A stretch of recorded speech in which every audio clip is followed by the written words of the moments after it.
could take their seats, we're going to get this meeting started. Thank you, everyone. Good morning. I'm going to call the meeting to order. It is the Board of Supervisors regular meeting, February 6, 2024. It's 9:01. Okay, so can we start with the Pledge of Allegiance from Supervisor Kosmicki? Ready? I Pledge allegiance to the flag of the United States of America and to the republic for which it stands, one nation, under God, indivisible, with liberty and justice for all. Thank you so much. Can I get an acknowledgement of certificate of posting? So moved. Second. All in favor? Aye. Aye. 5-0. Okay, we're going to go to presentations and recognitions. Supervisor Kosmicki is going to start this morning with the February 2024 National Children's Dental Health Month. Nick Cavan and Jennifer Fruzetta are here for receipt.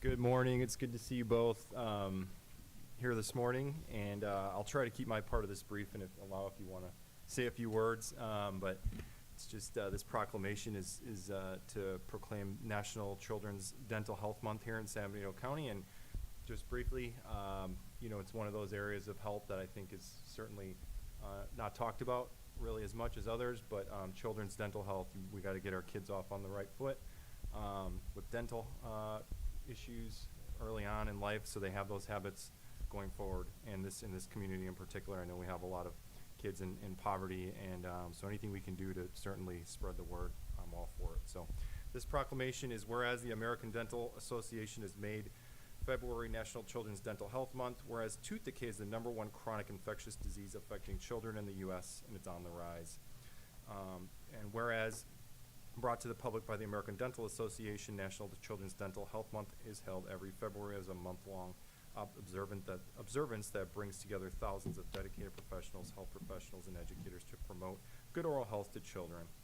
Whereas the San Benito County Oral Health Program will encourage all residents to join in this observance and support those who are participating in community efforts to improve dental health care for children throughout the month, and parents, caregivers, teachers, and many others. Now, therefore, be it resolved and recognized during February, we join together in partnership, engaging our policymakers, community, and citizens in a conversation about awareness of oral health for children. So thank you very much, and proclamation. Thank you. Yes, thank you, Supervisor Kosmicki. Thank you, Board, for allowing us to have this time to bring awareness to such an important issue. We are from public health, but there are so many people throughout the county, so many great dental providers. They do a lot of great work, so we just want to bring recognition to them and also to this very serious issue that we face within the county. Thank you, Board Chair, Board Chairman and Board, and Board of Supervisors. I want to thank you for bringing recognition for this proclamation, because in San Benito County, although we have made great strides with reducing our decay rate, we still experience disparities. So by bringing recognition to this proclamation, we can help bring awareness to parents, administrators, children, and care people, whoever takes care of children, to help support the daily practices of brushing, flossing, and going to the dentist every 6 months. So thank you again for being so supportive to our program. Thank you both. And I'm going a little out of order. Can I get a motion to approve the proclamation declaring February 24th National Children's Dental Health Month? So moved. Second. All in favor? Aye. 5-0. Madam Chair, I know normally this isn't the process, but can we ask questions of the public health and the dental services that they provide? Is there any issue with asking a question for a proclamation? Nope, Okay. go right ahead. The reason I ask is, as I walked in, I had mentioned something to Jennifer, and I learned something new today, what they provide, and so I just thought maybe an array of the services that you provide, if that's possible, Oh, sure. other than children's dentistry and so forth. Yeah, so if you live in San Benito County and you do not have a provider and you're not sure where to find a provider, you can call the Oral Health Program at Public Health Services, and depending on your dental insurance, or if you don't have dental insurance, I can help you and guide you to direction as somebody who can see you. So yeah, that sounds very good. And I get calls all of the time. I didn't know that. Thank you for that information. Sure. Yes. And I Thank just you. let know. Thank you so much. That's a it. great clarification. Yes. Thank you. Okay, so we're going to move on to the presentation designating February 24th as Civil Grand Jury Awareness Month. Can I get a motion to approve the proclamation? So moved. Second. All in favor? Aye.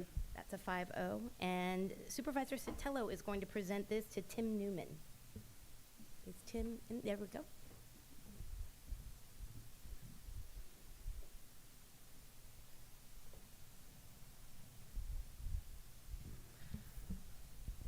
Well, first of all, thank you so much to the individuals that are serving on our current grand jury and all of the individuals that served in the past. You truly are kind of the watchdogs for all of us in kind of local government and the agencies, and you're doing incredible work. And Tim, welcome. It's so wonderful to have you. So for the proclamation, every year in each of California's 58 counties, 19 or 11, depending on the county size, ordinary citizens take an oath to voluntarily serve a term of 1 year as civil grand jurors. Grand juries have been in existence since the adoption of California's original constitution in 1849-1850. Civil grand juries are charged with investigating and reporting on local governmental operations to assure that their responsibilities are being fulfilled legally, efficiently, honestly, and in the best interest of the public. Civil grand juries serve as a watchdog authority and are well suited to the effective investigation of local governments because they are independent bodies, operationally separate from the entities and the officials they investigate. The civil grand jury's fact-finding efforts result in reports that contain specific recommendations aimed at identifying problems and offering ways to improve government operations and enhance responsiveness. The hard work done by civil grand juries has a great effect on our communities and makes California and San Benito County a better place to live.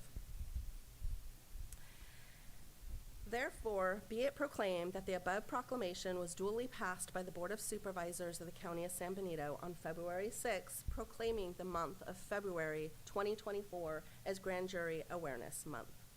Tim, would you like to? Thank you very much.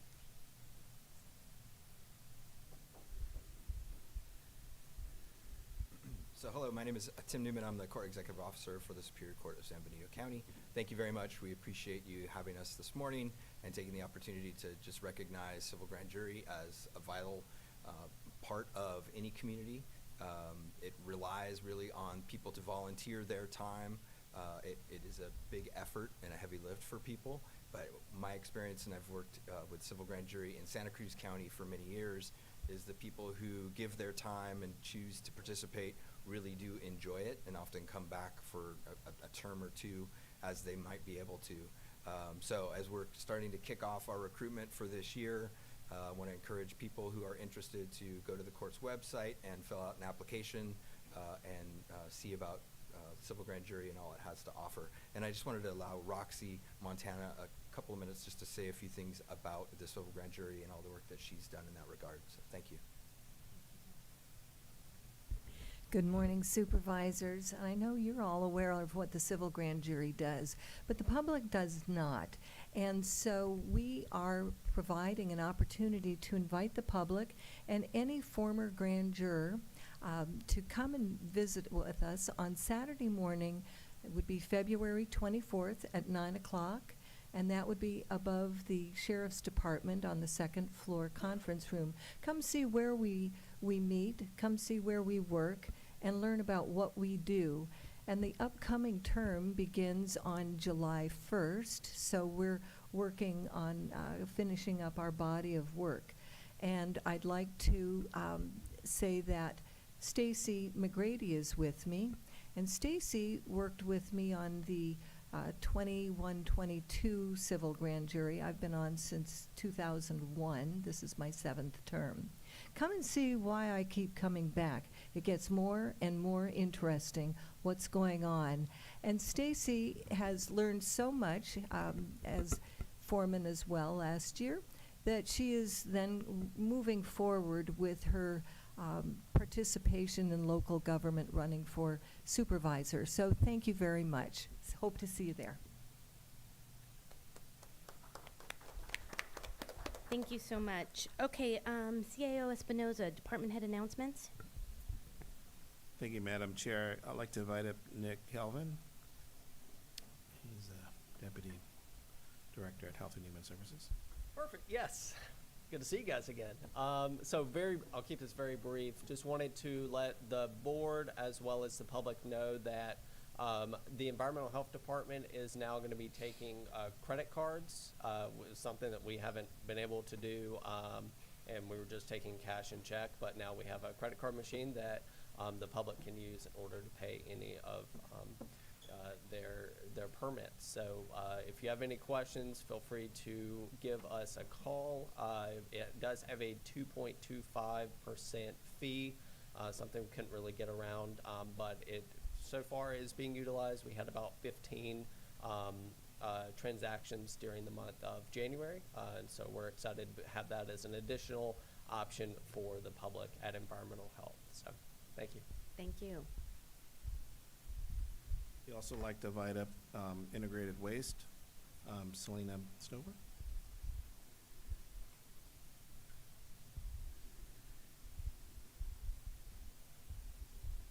Good morning, Supervisor Crow and board. I have Monica Bonce, our recycling coordinator, who wants to make a few announcements about an upcoming event.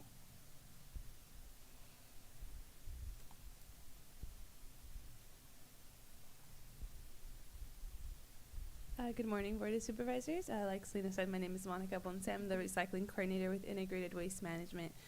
Today I'm here to follow up on the green business presentation we recently provided to the board on January 16th. We would like to officially invite all the county departments to join the San Benito County Green Business Challenge. We at RMA have already taken the first step and have officially enrolled in the program, and we hope to see other departments follow. I've brought a flyer to promote the challenge, which we plan on working with admin to send out as an email invitation to all the departments this week. We are here to support any interested departments through the process. Our hope is to see more county departments be recognized at our Green Business Mixer and Award ceremony in July. So I hope that we are able to get departments to enroll with us. I also wanted to take a moment to announce that this Saturday, February 10th, from 9 a.m. to 12 p.m., we will be hosting a community cleanup. Our team will be stationed at our office at 2301 Technology Parkway with cleanup supplies such as trash grabbers, gloves, vests, trash bags, and a designated drop-off for any of the litter that is collected. We encourage attendees to clean up a safe location of their choice, such as a park or a neighborhood. I have also printed flyers for that for the event details for that one, and I hope that it can be distributed to you all. So thank you. Great, thank you so much. Thank you. I'd like to invite up Chris Mangano.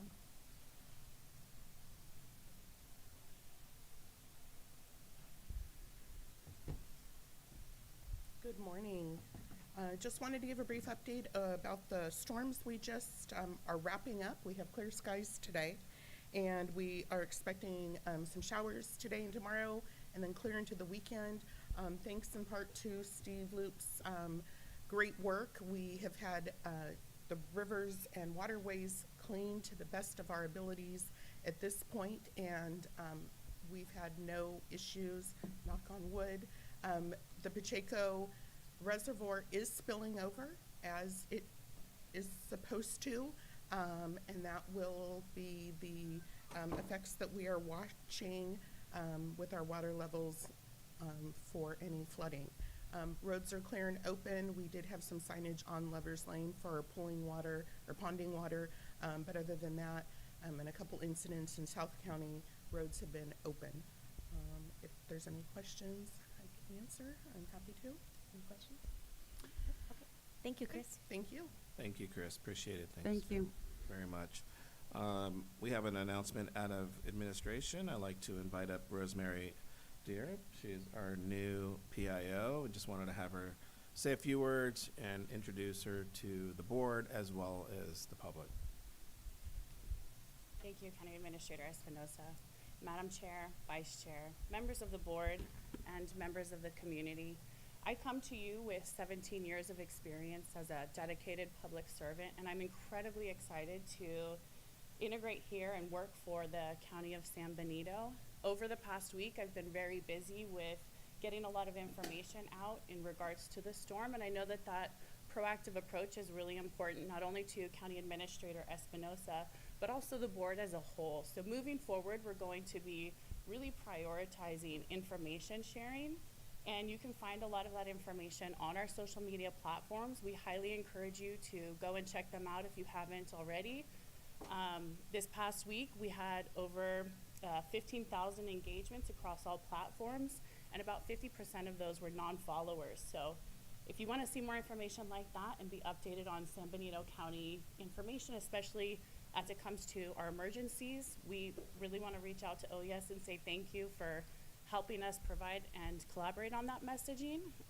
So please, if you haven't done so already, go and check out our pages and give us a follow. Excuse me, but moving forward, I really look forward to getting to know all of you and working together to build a stronger San Benito County. Thank you for this opportunity, and thank you for your time. Thank you, Rosemary, and welcome aboard. Thank you. Steve is 30 seconds away, a minute away. So, I don't know if there's anything else, any other department heads, or Abraham, do you have anything to announce? Awkward. I was going to say the exact Put him on same the thing. spot.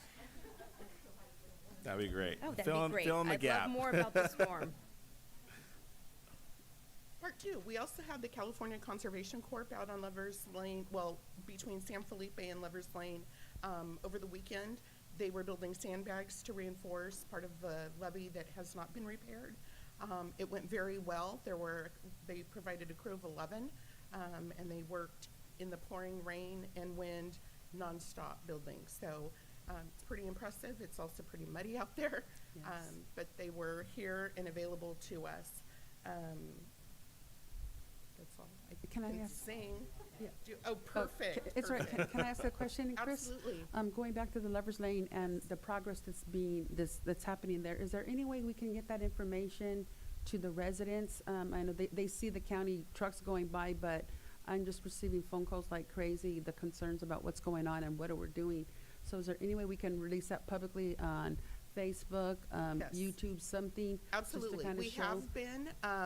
We actually have been putting out a lot of messaging about what we're doing, and they can attend the Pacheco Reservoir meetings. I believe they're Monday nights.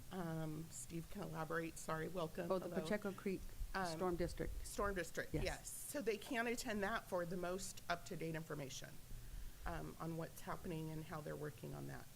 Okay. But progress is being made. And where are those meetings held? Here. They're held here in the this- in the chambers board at chamber, okay. 6:30 PM on Monday nights. Okay, I'll let Steve talk about that. Thank you. Thank you, Chris, for Thanks for the- filling the- in the gap. Appreciate it. Steve Loop, Public Works Administrator. Okay, sorry for the delay, everyone. I'm hoping this thumb drive works because my other one was not working and it kind of, I had to turn around. So let's see.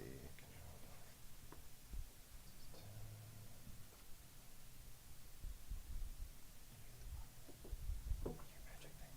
Thanks.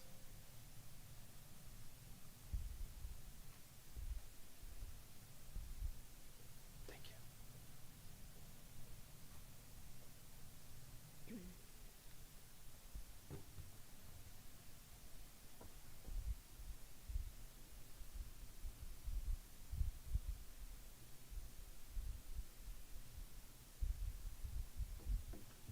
Fingers crossed. It's a large file, so. And the other zip drive, I guess, didn't have the memory, so it was not working. All right, let's see if this is working. All right. If the folks in back can put up the slides, Nope, please. he All right. just came up. Great. Wonderful. Sorry for the delay, everyone. Steve Loop, Public Works Administrator. I'm going to give you an update both on Pacheco Creek area and the roads update. I'll try to be quick because we have a lot to cover, and I know you have other things to discuss this morning and perhaps this afternoon. So first, we're going to discuss, as Chris mentioned, some updates with Pacheco Creek, Pacheco Stormwater District. So the first slide, real quick to bring up, is the FEMA flood map of Pacheco Creek. what this means is, according to FEMA, if there's a storm, 100-year flood that occurs, according to FEMA, this whole area with levees functioning and all will flood. What does that mean? 4.5 inches of rainwater, if that falls on us in 24 hours, regardless of kind of what's been improved or hasn't been improved, and if the levees are functioning, unfortunately, this area is in a floodplain and it will flood. And I'm just bringing this up because there's been a lot of misconceptions about what the county can and cannot do out in the Pacheco Creek area, and we're trying to help as best we can, but and I'll talk about some of that in a minute. And but just kind of so everybody knows, under certain storm events, that's the area that's going to flood, and I'll move on from there. So, about a year ago, we had a lot of real bad floods, and I met with FEMA and said, we have these levee breaches along Pacheco Creek, and there's at least one large storm pile that I knew about near the Lover's Lane Bridge, about 50 feet away from the bridge, real large. You'll see a picture in a minute. And we had a lot of things going on in the county, and I said, okay, all these county roads are falling apart. We need help with rebuilding the roads, and we have this issue with Pacheco Creek, and it's got issues. And FEMA said, fine, prove that you are allowed to fix these roads, i.e. county, you own the right of way, and prove that you are allowed to fix Pacheco Creek, i.e. you have easements or ownership of the creek. So with the roads, it was pretty easy, but with the creek, unfortunately, the county doesn't have any easements or ownership of the creek, except right at the bridges. And so, so I talked to one of our county council folks, and I kind of told them, you know, my frustration, because FEMA, you know, was pretty clear about ownership and who could fix things and how they would reimburse folks. And our county council person at the time said, okay, well, I've heard from someone who told me something that there was this Pacheco Stormwater District that was active years ago in that area. And so then my eyes kind of lit up, and we say, great. So he did some research, and yes, in 1946, I'll show you the boundary in a minute, there was a Pacheco Stormwater District formed over that whole area. And the whole basis of that formation was so that homeowners, landowners, could share resources and maintain roughly a mile of the creek. And so that was great, because that's the kind of thing FEMA wants to see if we're going to request reimbursement. So there's about 67 property owners. It kind of similar, it functions similar to like a homeowners association. So if you're not familiar with HOA, when you're in a neighborhood and you have an HOA, everybody kind of contributes funds. You have meetings, you usually elect a board of directors or trustees, and you say, okay, this is what we like to do with our funds as homeowners. It's real similar with Pacheco Stormwater District. So I'll move on from there real quick. That's the boundary. And if you look at the boundary of those 67 or 68 homes, it's real similar to that. So it makes sense. The homeowners wisely said, hey, let's band together. This is back in the 40s, and you know, ranchers and folks said, let's band together, use our equipment, maintain this part of the creek, because maybe they were having issues. I'm not sure exactly, but it was a very good idea. So moving on. So we met with, we had a meeting with those 67 property owners. We invited a lot of them. I think 40 or 50 showed up. I think Supervisor Gonzalez was there. It was a good meeting. 3 trustees, as a result of that meeting, were elected. Since that time, as Chris just mentioned, the county has been hosting monthly Pacheco Stormwater Districts the last Monday of the month. We usually have 5 staff show up. We have 2 folks up here, myself, county council, and OES shows up, and we've been doing that for, I think, about a year now, roughly. I don't know if we've charged them anything, but anyways, staff time is, we volunteered our time to do that, to make this Stormwater District a functioning entity. So now Pacheco Stormwater District, we reach out to FEMA, and we apply for debris pile removals and levee repairs. And I'll go through a timeline in a minute. FEMA says, well, okay, we'll consider. We don't know who this is. We don't know who the Pacheco Stormwater District is, but we'll consider that they're a real entity. Now, unfortunately, the district was formed without assessments being placed on the property owners. In other words, they were going to share equipment, time, resources, but When you're a homeowner, you have like a year or annual assessment usually, or sometimes it's biannual. Your property tax, you'll have an assessment. Unfortunately for this district, the only money they get is about $1,500 a year, and I don't know why, from Santa Clara County. So they have a little bit of funds. I think it's less than $50,000 right now. So they don't have enough funds to perform the repairs, which we've estimated are going to be probably over $1 million. So in July, the district reaches out to the county and says, county, if you can please loan us $1.6 million, and we perform these repairs, then hopefully FEMA will reimburse us, because the way FEMA works is you perform repairs and then they reimburse, generally speaking. So Board of Supervisors approves the loan in August. Thank you very much to the district. The loan documents are prepared in September. We signed the loan in October. The county signs the loan in October for $1.6 million to the district. So then from October to December, we removed 5 really large debris piles, which I'll show you in a minute. And then after the debris piles were removed, I think we finished sometime in December. Then we have 3 large levee repairs that need to be repaired. We had to remove the debris piles first because it's fairly obvious that the debris piles were one of the causes of the breaches, because at 3 of the debris pile locations, we have 3 breaches. When you see some of these pictures, you'll see why, because the water was trying to flow through these debris piles, and it was very difficult for that water to flow through these debris piles. So we had 3 large levee repairs. The 4th one, I call it a breach. It's actually about 6 feet wide and 2 feet, well, about 2 feet tall on the very top of the levee. It's a breach, but it's pretty small. So, but there's really 3. There's 3 large breaches. So I'll show you some pictures of the debris piles that the county's loan helped to remove. So this is the one by Lovers Lane. You're standing on the Lovers Lane Bridge, looking upstream. The debris pile started 40, 50 feet from the bridge and went perhaps 80 feet past that. So that's before the county provided the loan to the Pacheco Stormwater District. This is after. Okay. This is the second location. It's kind of hard. I was taking pictures, and I have probably 4 pictures of this location, but it's really hard when you're in the middle of a debris pile to take a picture, because you're kind of in the middle of the creek. And so anyways, it's actually, you'll see pictures of what we removed. But so that's the second location. That's after. Third location. And then after the loan and the work was performed, cleaned.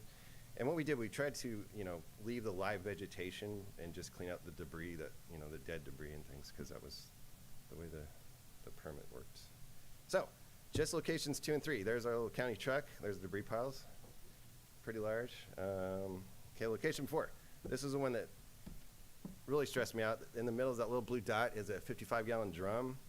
The creek is on the far side of that drum that was barely flowing. The entire creek was debris.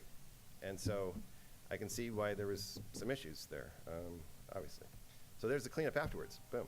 So I'm sorry, I think that's me. I apologize. So yeah, this one's great. This one's called before, after. So the contractors did an amazing job, and we, left the silt sediment there that was there before, because the permit was like remove the dead debris and dead vegetation and things. So the 5th pile was there. Now it's gone. We left the levee and vegetation as best we could. So, and there's debris piles number 4 and number 5 next to a big Caterpillar loader and our little county truck. So that was the collaboration from the county's loan to the district. So helping out the folks out there. So a couple milestones in case we forget, because I actually had a property owner recently suggest that we forgot about them over the past year, but that was, well, let's just revisit some of the things that have occurred out in Lovers Lane area. So we had 2 major storm events.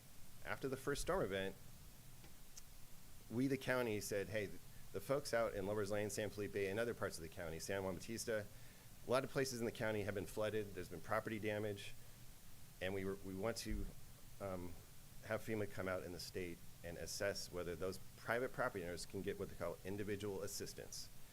So when the county or Pacheco Stormwater District gets assistance, it's called public assistance. Think of that as a public entity, okay? Private property owners, it's called individual assistance. So we walked door to door with FEMA and Cal OES and the sheriffs to, I don't know, 60, 70 property owners. Wherever we thought there was damage, we tried to talk to the property owner, look at the damage. FEMA would look at the water lines on the side of the homes and make us some assessments.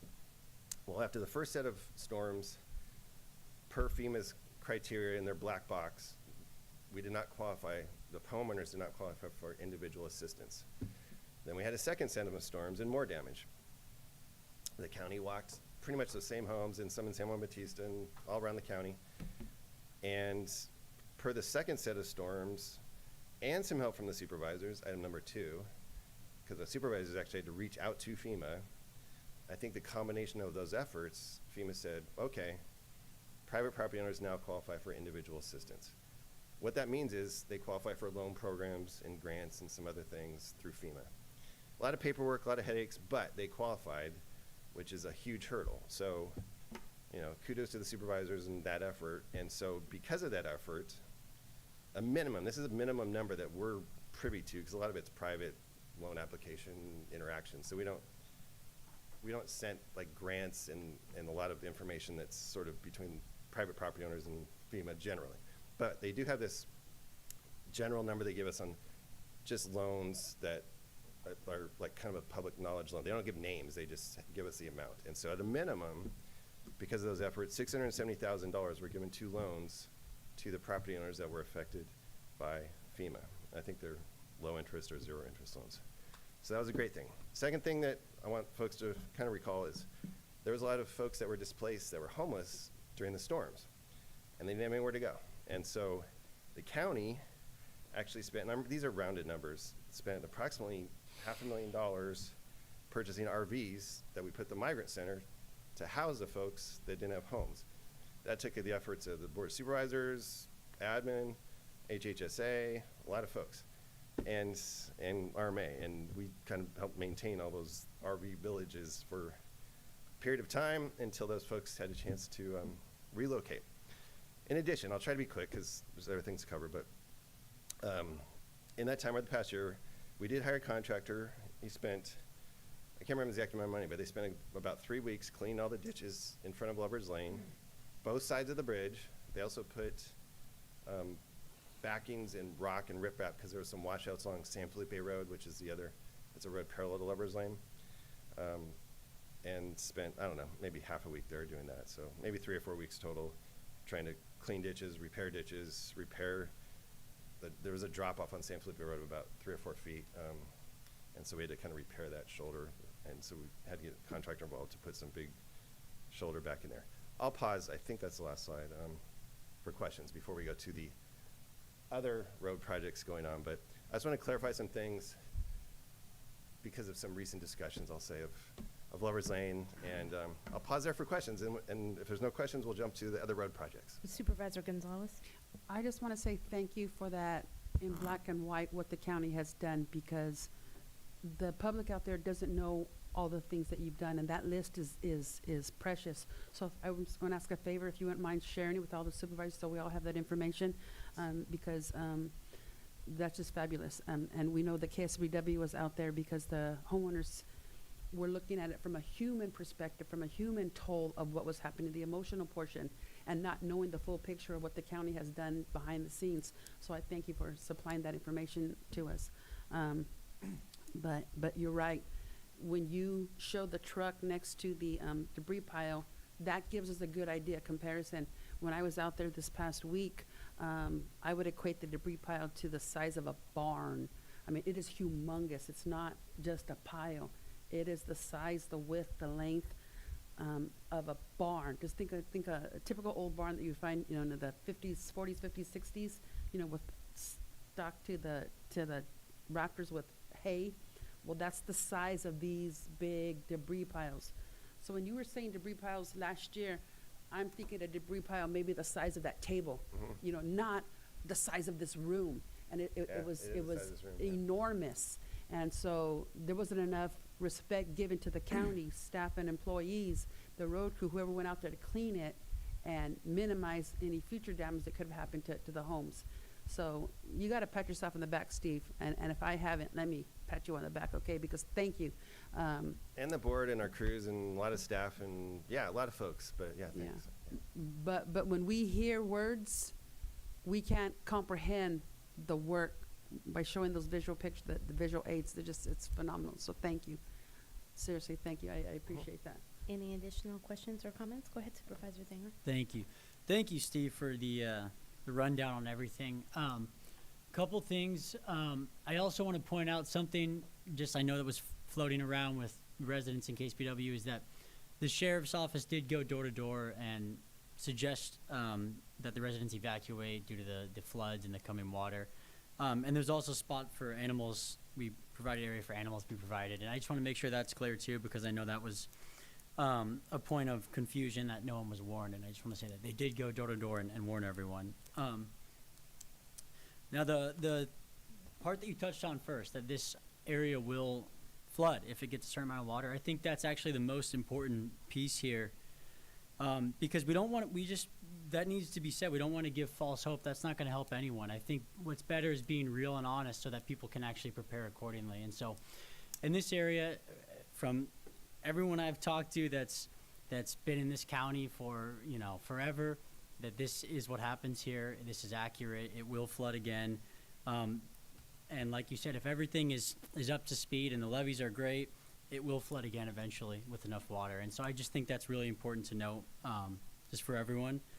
And I had a question about the Pacheco Stormwater District. Are those meetings, are they on the website calendar? Are those? Yes, they are. Okay. Yep, they're agendas. Okay, good. That's all I had to touch on. Thank you.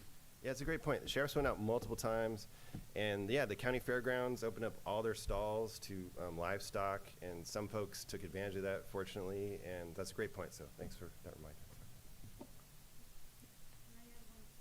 Sure, Supervisor. Going back to what Supervisor Zanger mentioned about it will flood. So I do know that there are plans in the Santa Clara County area to expand a dam that is upstream. How active is the county involved in those conversations with the CEQA and the EIR report so that we can make sure that we ask that they have some sort of mitigating factors to protect those residents and houses that are downstream, so when water is released, we don't see this. Maybe at a very minimum to get the levees reinforced, built to proper specification to dredge out the streams, so that way there's some place for the water to go and flow and get to ultimately to the Pajaro River. But do we have any authority, push, influence on that expansion of that reservoir? And I don't even know the name of the reservoir or even the authority who would be the one who's handling that. But do we as a county, are we vested in there? Are we involved with that expansion? Not necessarily that we're doing the expansion, but are we involved in the conversations? Yeah, great question. We actually had a meeting with that team, the Pacheco Pass Dam expansion team, yesterday, believe it or not. Pacheco Pass Dam expansion? Yeah, and I'm probably getting the name wrong, but it's the little dam up on Pacheco Pass, and the water district, Valley Water, we met with their whole team yesterday, including, and Pacheco Stormwater District was at that meeting, and they actually, kind of led the meeting. But long story short, we met with their team at Valley Water. It's a $3 billion project. They have a third of the funding. They're hopeful to get the other 2/3 because they want to start, their goal is to start construction in 2027, finish in 2035. If they do that, according to them, they'll be able to reduce the flows to Pacheco Creek by 50%, 46%, which would be amazing.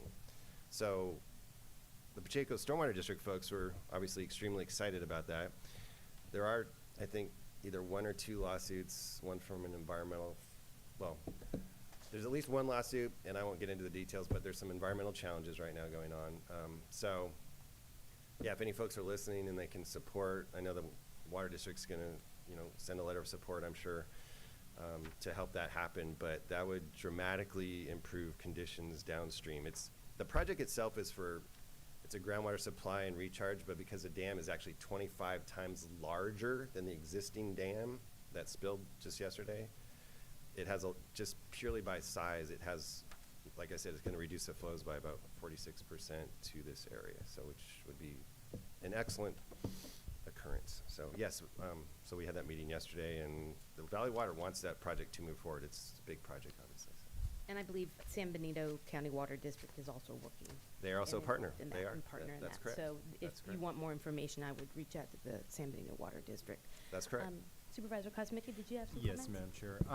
So you mentioned the 1.6 million loan. Just wondering if you can clarify, since we mentioned we lent them money, to kind of where that's at as far as potential repayment Yes. So from FEMA, the FEMA reimbursement aspect.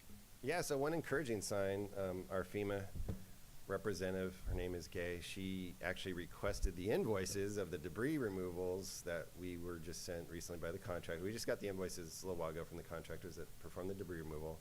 She actually requested, she's like, please send those, because we were still reviewing them, and we've approved a couple of them. So that's a good sign. I don't know, reimbursements with FEMA is a gray area sometimes, but at least we're encouraged that they're requesting invoices for the work that's been done. So, so far I think we've spent approximately, of that loan, about $900,000 has been spent by the water district, primarily on the debris removals, and then they're likely going to spend another $400,000 on the levee repairs. So, yeah, about 1.3. So, so that's where it's at. And did I answer the question? Yes. Thank you. And then you were in on this thread with the Mission RV Park owner, Kurt Kurosaki, and I'm just curious your thoughts on the county's involvement, if any, in issues that are going on there. I was, and for context, it's an RV park in San Juan Bautista on the southeast side of 156 near Alameda. So thanks, Chris. Yeah, Mission Vineyard. So I did read the thread. I don't have any county facilities that are contributing to those issues. He's pretty much been dealing with Caltrans directly because of the improvements right on his frontage. So I believe his main contact and questions are with Caltrans on the project to widen. Okay. And then we've been communicating. I just want to reemphasize again the western portion. I know everybody's district has issues, especially when storms occur, but I'm just getting a lot of feedback about the western portion of the county. A lot of those roads that are rarely maintained because they're not traveled as much in low population areas. But the Aromas area and Merrill, Cerro, and Brown, and just to keep those on the radar, just hoping that we can make sure we're taking care of those folks, because I do get a lot of feedback on that. Thanks, Steve. You're very welcome. No comments? Okay, Steve, thank you so much for, I know you're going to continue on roads right now. Try to be quick. Quick, okay. Madam Thank you. Chair, can I just add one Yes, comment, go please? ahead. With regards to FEMA and reimbursement, just wanted to let the board know that we'll be going to Washington this week, and we'll be meeting with our federal legislative representative, and we really are going to be pushing for reimbursement. Surrounding counties are delayed on the reimbursement or not getting reimbursement, so we're going to be putting some pressure on them in Washington. And I'm doing a full day on Friday with FEMA. I was able to get into that Good. conference that That's was right. booked. So I will be all day with FEMA. That's why I've been reaching out to both of you. So thank you for all the feedback. This helps a lot for the trip. You bet. And one thing with FEMA and with our admin and board, just for folks that are listening, because I'm behind the scenes or in the middle of it, FEMA overall has been really helpful. The state has been extremely helpful. Our board, admin, everybody's been very engaged for the past year. I'll just say that. So just for the public's information. Okay, on to roads. So I'm just going to zip through some of the roads that are programmed to start construction in the next 5 years and a lot this year. So real quick, I'll maybe do a slower version, a presentation during the next meeting at the end of the month. But just so, Wright Road, we have the plans finished, and so we're going to be able to go out to bid in March on those, which is great, on schedule, actually maybe ahead of schedule. Fairview Road found traffic signal. We're just working on the design for that one. Hopefully it does start in 2024. Fairview Road near Los Vibros, that should be built starting at the end of this year in 2024.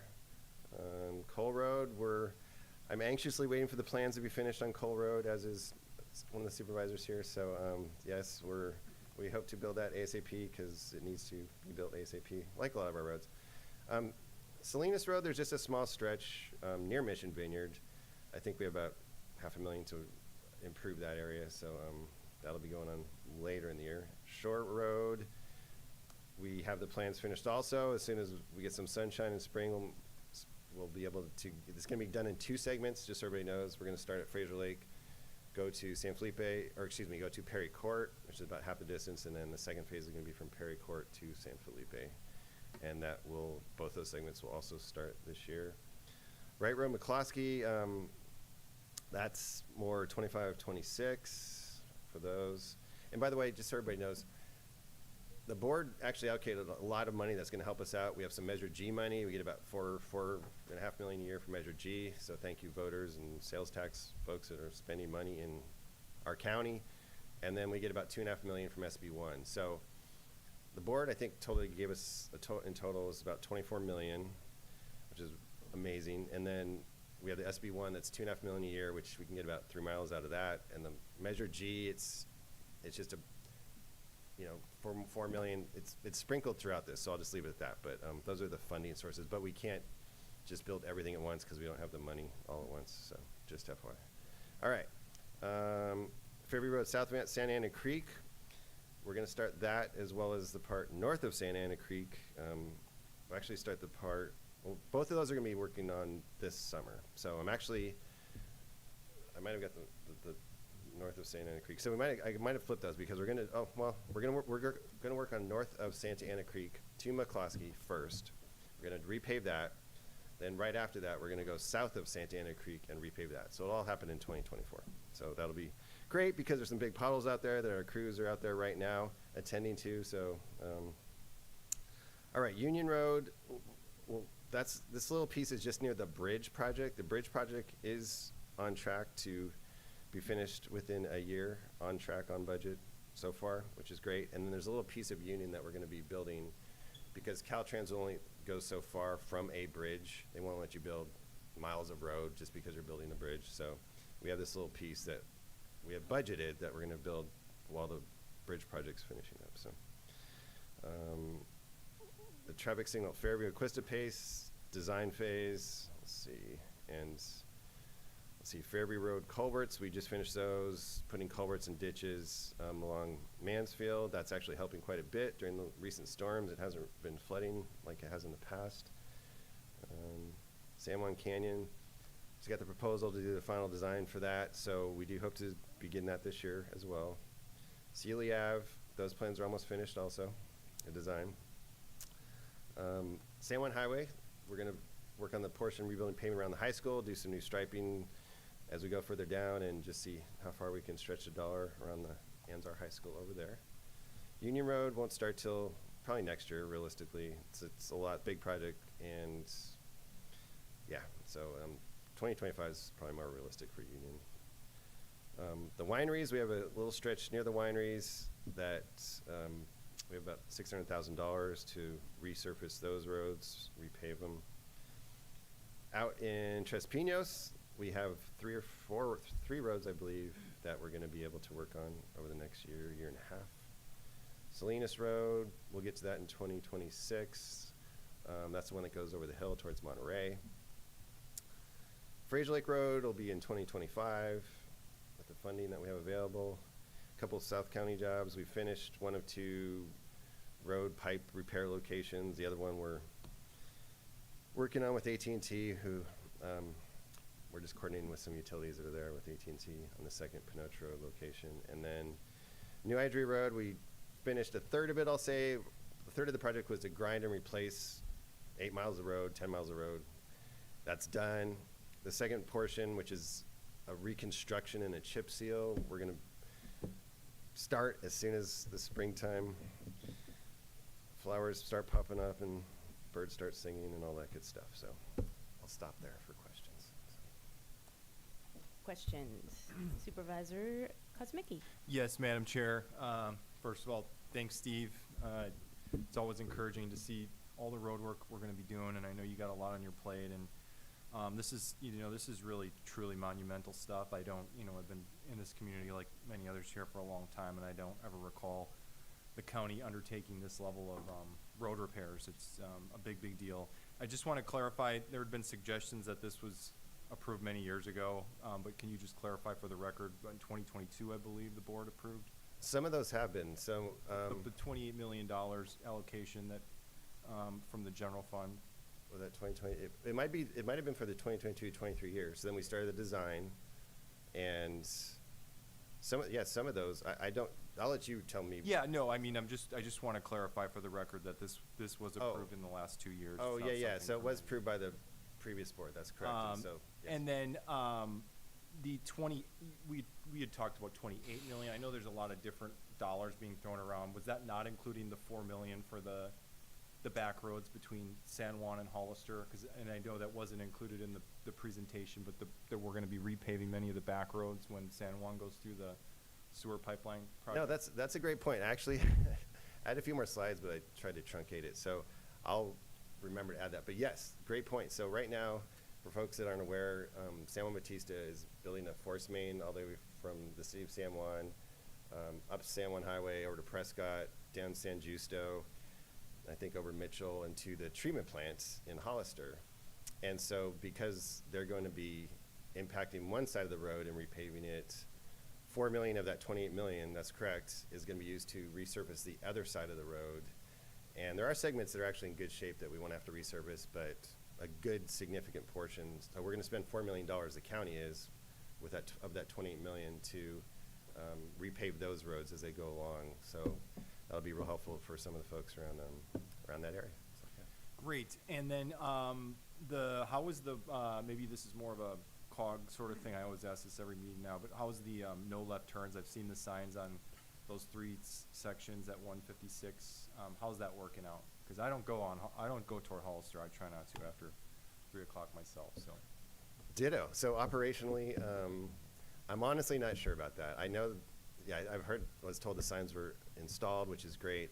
I haven't been out there to see. Okay. All right. Just want to reiterate to our public that no left turns from 3 to 7, Monday through, I think Saturday. They actually included Saturday, I believe, as well. More concerned about Monday through Friday, obviously, but just reiterating that for safety reasons. And then the schedule of the road schedule, if we could maybe possibly coordinate with our PIO to get that. I know this is always being updated, the dates and all that. If we can get that to the public, the map and the list and all that, that would be fantastic. Yeah, absolutely. I work with Rosemary, and I think we're going to try to get it somehow up on our road status site on the first page of the county. It says road projects or road status. We're going to try to put a link when you click on that. So. Okay. Thanks a lot, Steve. Thank you. Supervisor Sotelo. Thank you, Steve, for all the information. I was just curious on some of these. Is there any way that we can also include not just kind of the expected date, but maybe the distance that we're talking about too? I think sometimes, like when we say Fairview or some of the different roads, I think and I as well have kind of this perception that it's this really large space that's going to be done. And sometimes, when you talked about like the Union Road near the bridge project, are we talking a mile or are we talking 100 feet?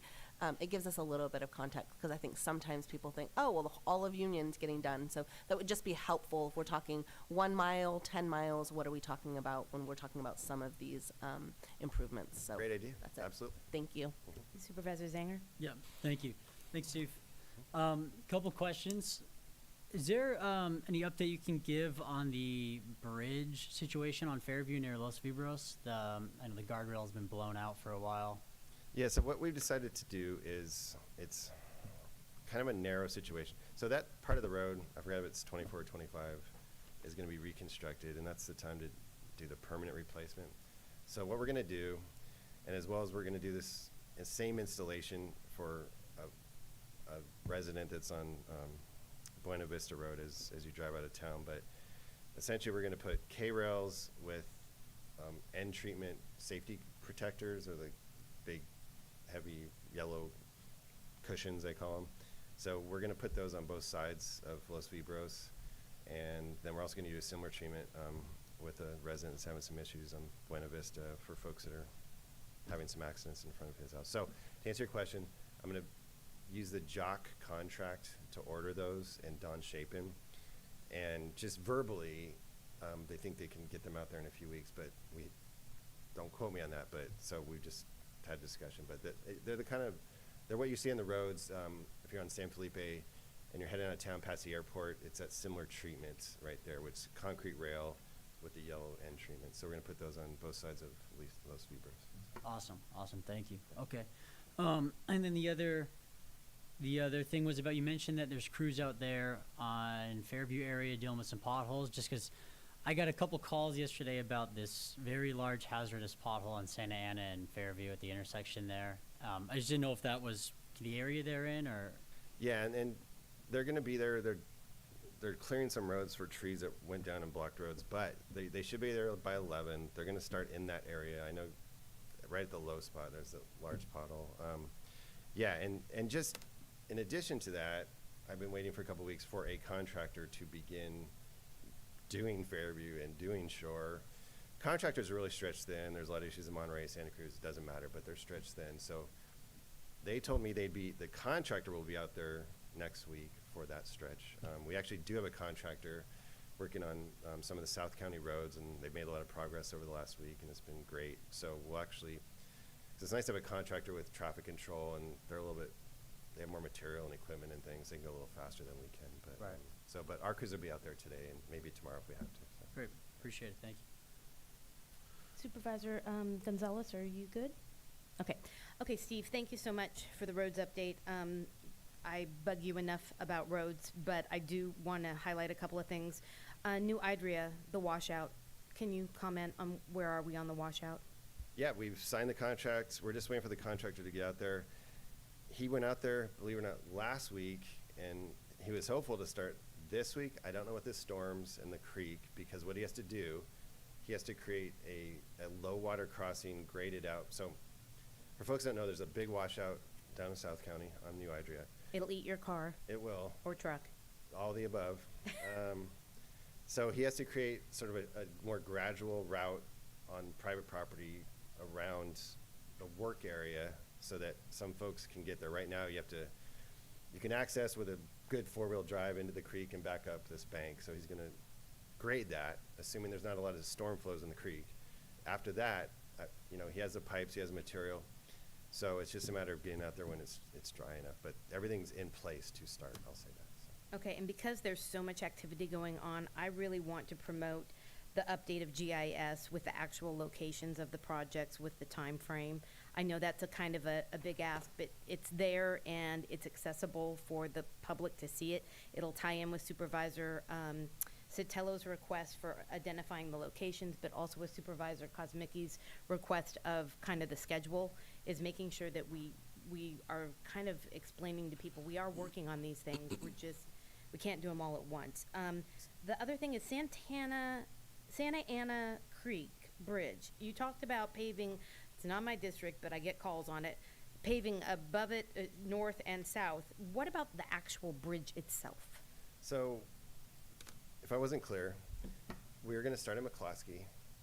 We're going to grind out road, put back base rock, put asphalt over from McCloskey to about 100 to 200 feet south of the bridge, the whole stretch, with the caveat they have to take some corings on the bridge to make sure there's not just a little bit of pavement and concrete. And so we will do something. We might have to do a separate treatment on there, but if there's at least 4 inches of asphalt, which is what we need to grind it out and replace it, then the limits go past the bridge. And so from that point, we'll be going to Hillcrest Road after that. So that whole stretch will be done in 2 phases. Does that make sense?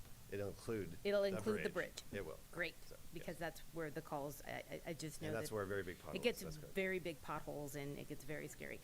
Also, possibly, maybe Rosemary could do a little blurb with your assistance on how to report these dangerous potholes, because there is a process. So I've been sharing it with a lot of people in South County. Absolutely. There's a form, there's a process, and of course, I'll work with Rosemary. I think that would be great. Thank you so much. Any ending comments? Thank you, Steve. Great update. So, Madam Chair. Yes, sir. Still want to wrap up that and just kind of dovetail in the last comments for department head announcements with regards to Steve's work. So a couple of great things happened last week. We were able to receive this $6 million from San Juan Oaks. We received that last week to invest into the roads, so that's great. We are also looking and working with COG staff at revisiting the revenue received to the jurisdictions and potentially changing the way the revenues are received, which means that we could potentially go out to a CLP, a certificate of participation, or some sort of an internal county bond to actually do more road work. So it's a great thing, and leveraging our Measure G funding for that. So I just wanted to share that with the board. Been doing And a can I lot. just clarify, because it was brought to my attention, because I brought this up at the business council meeting, the $6 million was basically originally off of the first permit for the first house. They haven't even pulled the permit, they paid it in advance, correct? Is that correct? I'm going to leave that up to Abraham. Because I don't believe they've even pulled the first house permit, and that was what triggered that $6 million.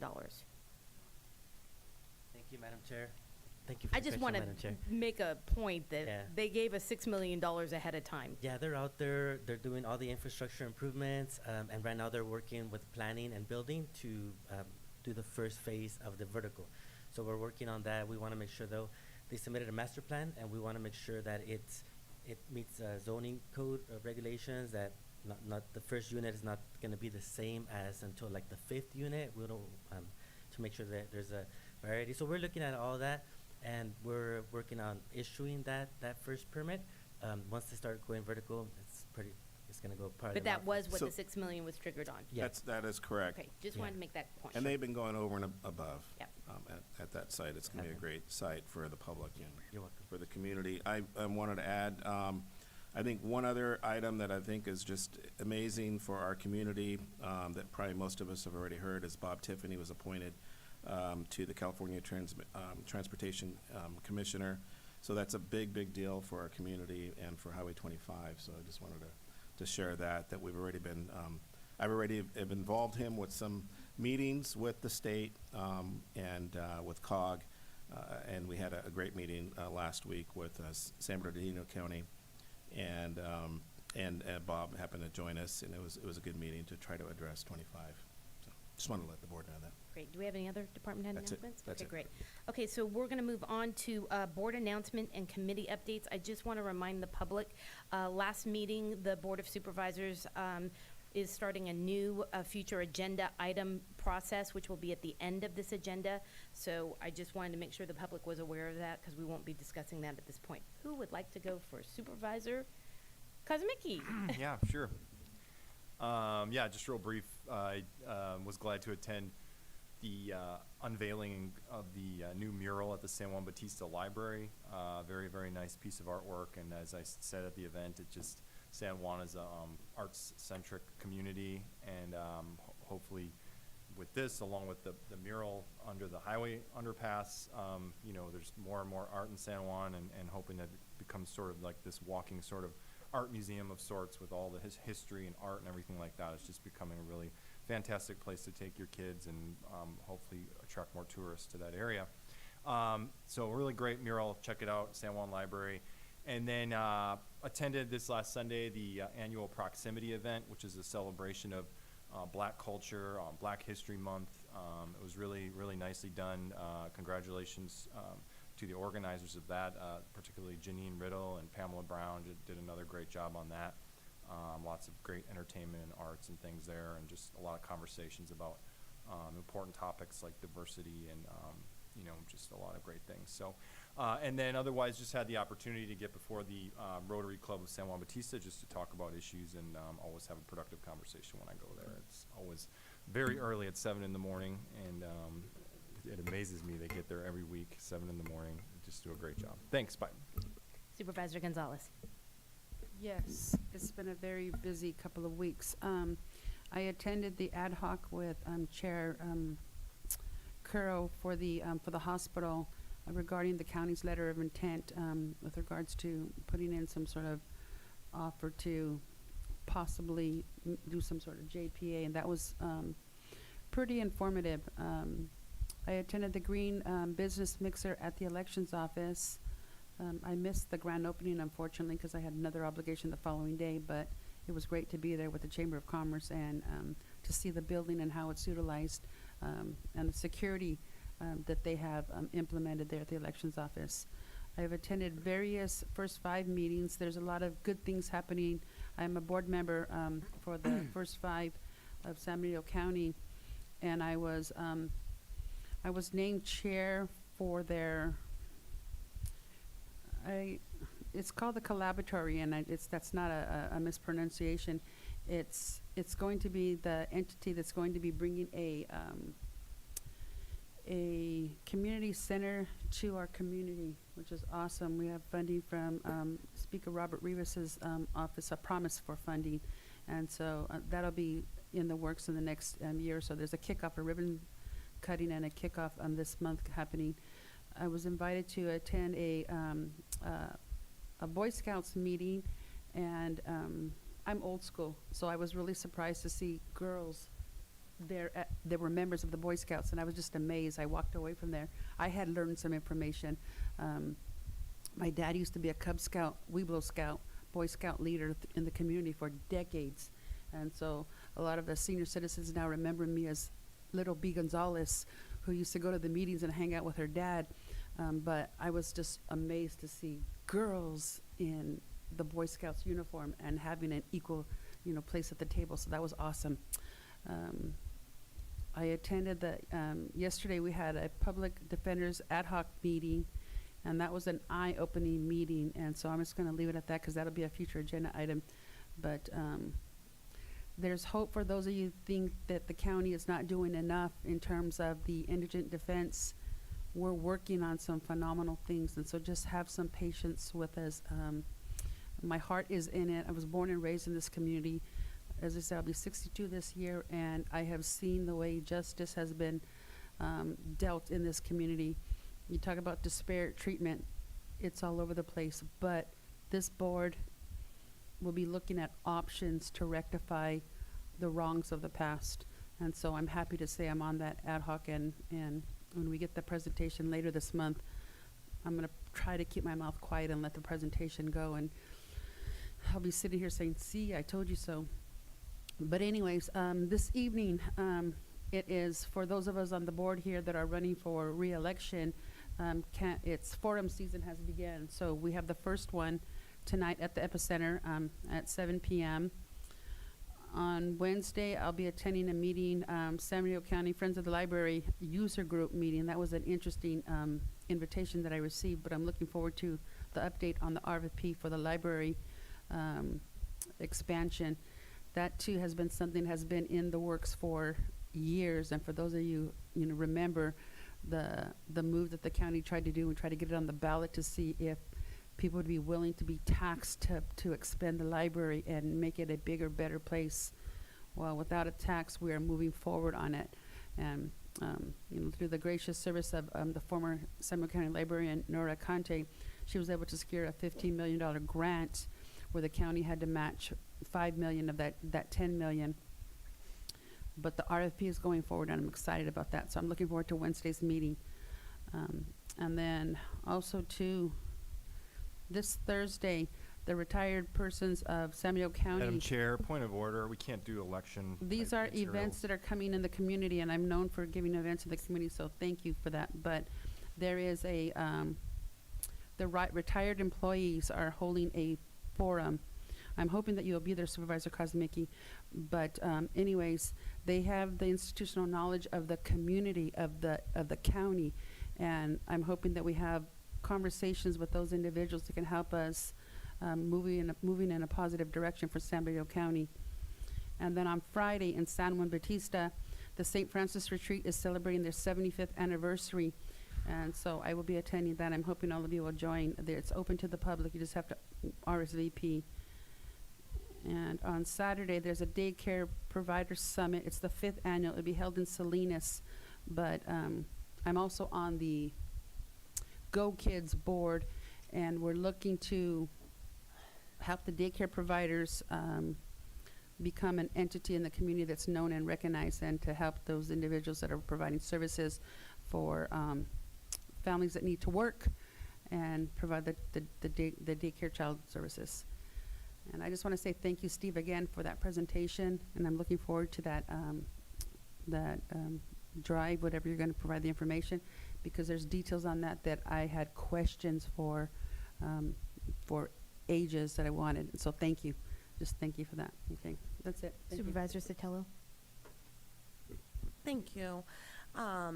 So I attended my first RCRC meeting, which was really exciting and great group of people. And I think we're going to be able to, working together with other rural counties, I think really advocate for San Benito County and hopefully get some stuff done. Some things to note. So the new RCRC president this year is Monterey County Supervisor Chris Lopez. There was discussion around Proposition 1. This is the governor's behavioral health modernization proposal. There was a lot of discussion because there will be impacts to, especially felt with rural counties. But collectively, they felt that kind of strategically it made more sense for the organization to not take a position on that. However, there was some rural counties that felt very strongly that they needed to kind of go back to their local counties and have their counties take a position of no. Essentially, it's taking funding away from counties and putting it back to the state for the state to implement some of these programs. And they felt that it was already really, really hard to do some of these things, and that would just cripple them even further. So as a organization, RCRC has no position on Proposition 1. They are asking for letters of support for AB 817, which is regarding the Brown Act, and AB 491 regarding code enforcement and some streamlining efforts. And I will keep you apprised of when exactly they want that. It's just kind of coming down the pipe. We know that those are things they're going to be looking for support on in the future. They did start a new committee that I'll let Supervisor Curro speak to a little bit on roads, and they've got some other committees that I think are going to be of great interest to our community, working like with PG&E, the Williamson Act, some just committees that are very, very important to our community. The following day, we met with our legislators. We met with Speaker Rivas, and it was CAO Espinosa, Supervisor Curro, myself, and our lobbyist, John Arriaga. We met with Senator Caballero and Senator Laird as well. We spoke to them about our needs for Highway 25 and the challenges of meeting Senate Bill 743 as it applies to Highway 25 with the vehicle miles traveled. We spoke to them about the hospital. We spoke to them about needing more revenue for the regional park, as well as local infrastructure. And so we were up at the Capitol. We were lobbying really hard for our county, and we will continue to do that. At COG, we did address the condition of Highway 156. When Caltrans turns that road over to the county, it is supposed to be in good repair. And so Caltrans is going to be meeting with the county and kind of getting into more details about the traffic index kind of details. But right now they're going to update, what they've told COG is they're going to update paving and striping. But to what index level, they will work with the county team on that. Longtime COG employee Veronica Lazama has left COG for a new opportunity working for Caltrans. They've hired 2 new planners that have started. And then the board also selected Sloan and Sakai to be the new counsel for COG. Highway 25 workshop was last week on the 31st. There was a lot of information and a lot of challenges. And I think it's going to be really imperative that we work together as a community, and it's going to take all of us to come up with a solution for Highway 25. It's going to be a real challenge. And so nothing we can't do, but we're just going to have to work together. And then you want to do uplift? Oh, you go right ahead. Well, That's okay. Well, so I attended the Uplift kind of webinar, and I think there's some real opportunities and excitement, again, around kind of economic opportunities. We've got to make sure that we stay engaged and we have a seat at the table. We've got some great representatives that are representing us from San Benito County. I believe Christina Chavez Wyatt and is it Diana Ortiz? Yes. With Youth Alliance, are both sitting on there and working on different committees. And so I encourage everybody, community, nonprofits, electeds, everybody, please pay attention to Uplift. It could be a real opportunity for our community. So I think that is, and we head out. We started at the Capitol doing some lobbying for our county. We head out on Thursday. We're going to be going back to the NACO conference, which is the National Association of Counties. And while we are there, we're going to be doing some lobbying of our different electeds that are back there as well. I know we've got meetings with Lofgren's office, I believe Padilla's office, and we just keep getting more meetings added to the calendar. And so we are doing everything that we can in reaching out and working with our legislators, both at the state and the federal level. We'll turn it over to you. Okay, so I'm going to go to Supervisor Zanger. Thanks. Yeah, just a couple things. So, attended a couple CSA meetings since our last meeting, and I would just encourage everyone, if you are in a CSA, you should go to the meetings that they're having. They're very informative. They answer a lot of questions, and you can issue your concerns that you have. So when you get the email about a CSA meeting, if you're in one, I recommend you attend. They're very helpful. Additionally, we all know the rain is not nice to the potholes. It makes it all worse. We're aware of that, and I would just slow down a little bit, please, because I get calls about rims breaking and axles bending, and I just encourage everyone to just take it easy right now with the storms and the rain and the pothole work. The other announcement I had was about code enforcement, and it's actually pretty timely because I have a friend that I think might be speaking on that here. So what I learned talking to Abraham Prado and code enforcement is that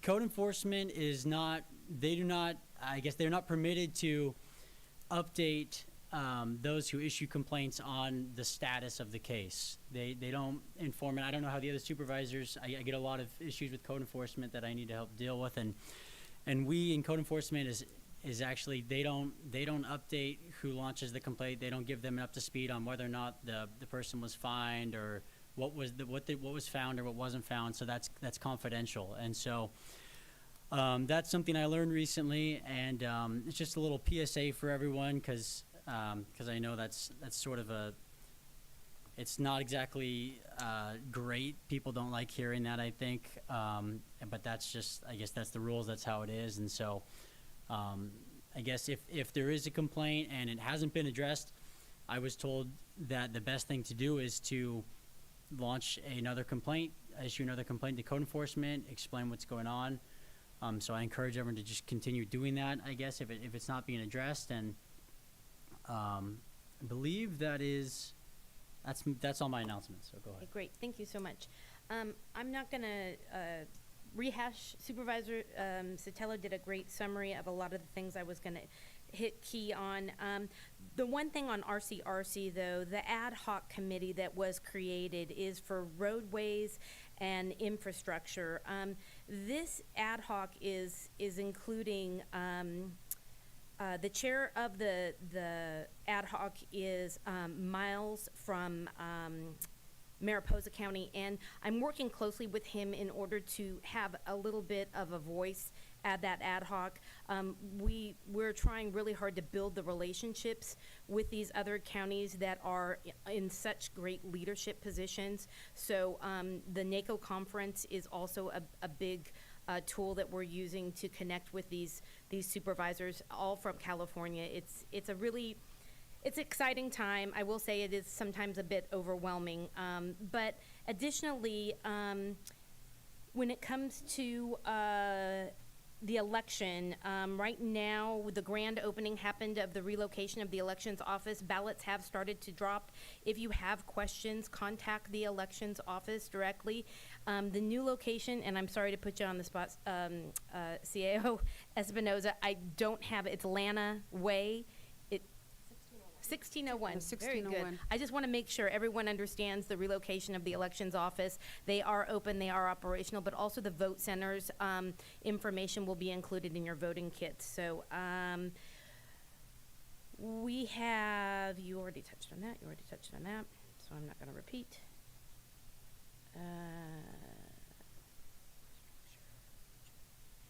The only other thing I have, in addition to Supervisor Kosmicki acknowledging the Black History Month, is this is the Heart Health Month. And it's really important that we remind women especially to pay attention to warning signs on your heart health, because women actually end up having more heart attacks than men. So use Valentine's Day and Valentine's Month to remind yourself to take care of yourself and don't stress too much. With that, I'm going to move on to public comment for items that are not on the agenda. If you'd like to make a comment in chambers, please provide a speaker card, and on Zoom, please press star 9 or the raised hand icon. In chambers, we'll start with Bridget.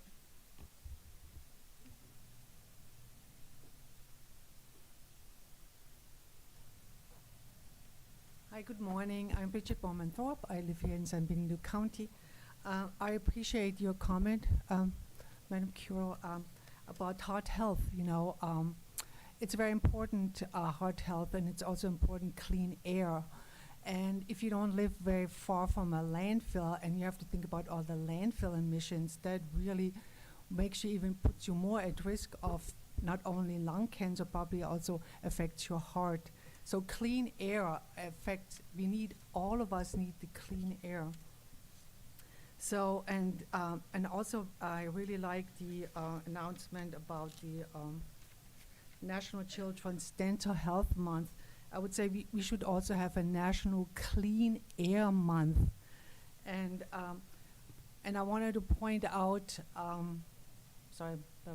about the Planning Commission meeting on the 31st, was the 5th hearing on the John Smith Road landfill, and was quite, turned out to be a great turnout, and I'm very pleased that the your planning commissioners denied the conditional use permit and recommended denial of the general plan amendment. So, and again, I want to know, I want the public to know that the planning commission is directed to come, to return tomorrow evening at 6 p.m. with written findings for denial. And speaking about the written findings, it clearly shows that the greenhouse gas emissions are unavoidable. It talks about air pollution that could be irreversible for this San Benito County. I mean, we're talking about our health.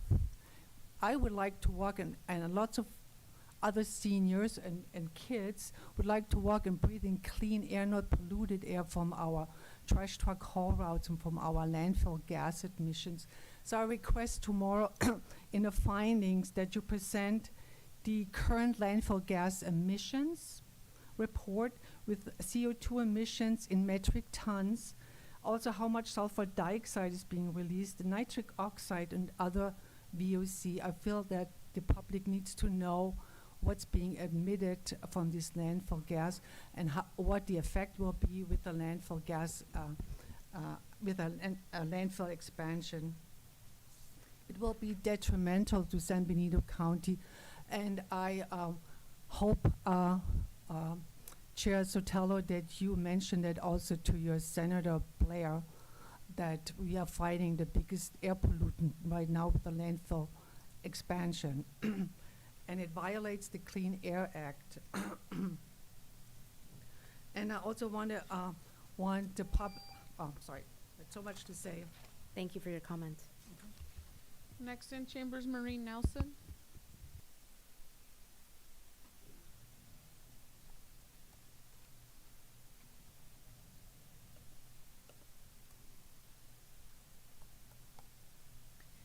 Good morning, Board of Supervisors. As you all know, your Planning Commission voted to deny the landfill expansion.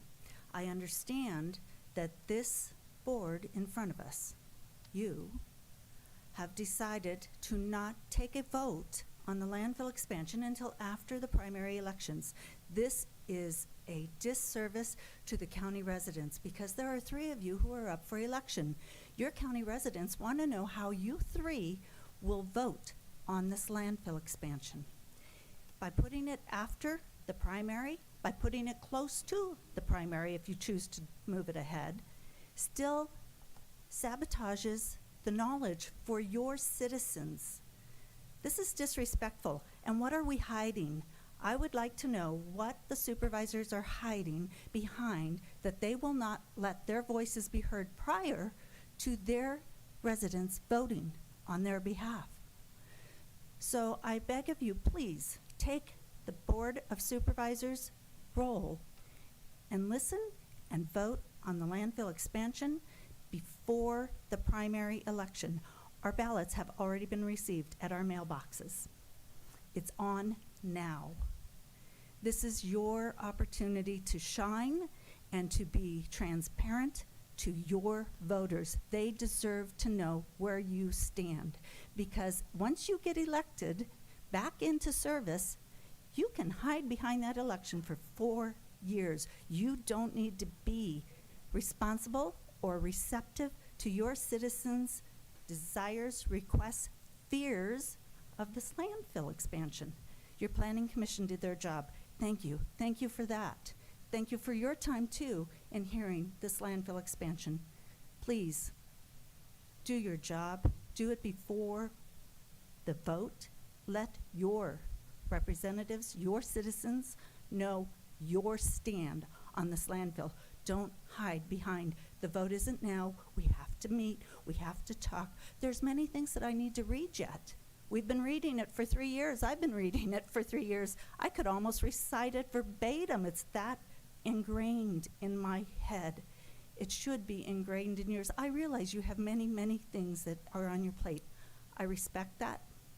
But this is major. This affects all citizens, no matter where you live within San Benito County. Thank you. Thank you for your time. Thank you for your comment. Madam Chair, is it appropriate to get a point of clarification on something on that? This board had nothing to do with the timing of that potential decision. Can we possibly comment on that at all?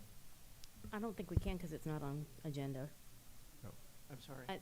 I don't think we can comment on this because it's not on agenda about why the timing of the landfill is where it's fallen in respect to the election.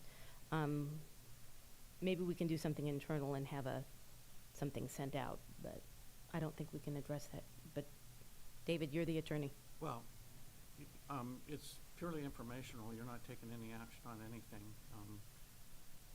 Just from a procedure standpoint, I would like to clarify how that works. That would be great if you can summarize it for us. When the Planning Commission makes a decision on a project like this, just like if they had gone the other way, there could have been an appeal. If they denied it, the applicant can appeal it. They have not. So it's not before you. Right. And they have the period is 10 days for the appeals process, is that correct? I think so. After the action has been taken by the Planning Commission? Yes. And I then the don't think it recommendations comes come back to the board. So it hasn't even come to us yet? Yeah, it hasn't come back yet. So Okay. So we can't agendize anything until we know that we have something to agendize. Yeah, procedurally, it's never going to be before you unless they appeal. Okay. Any other public comments? Thank you for your point of clarification. Yes, I believe I do. Julio Rodriguez?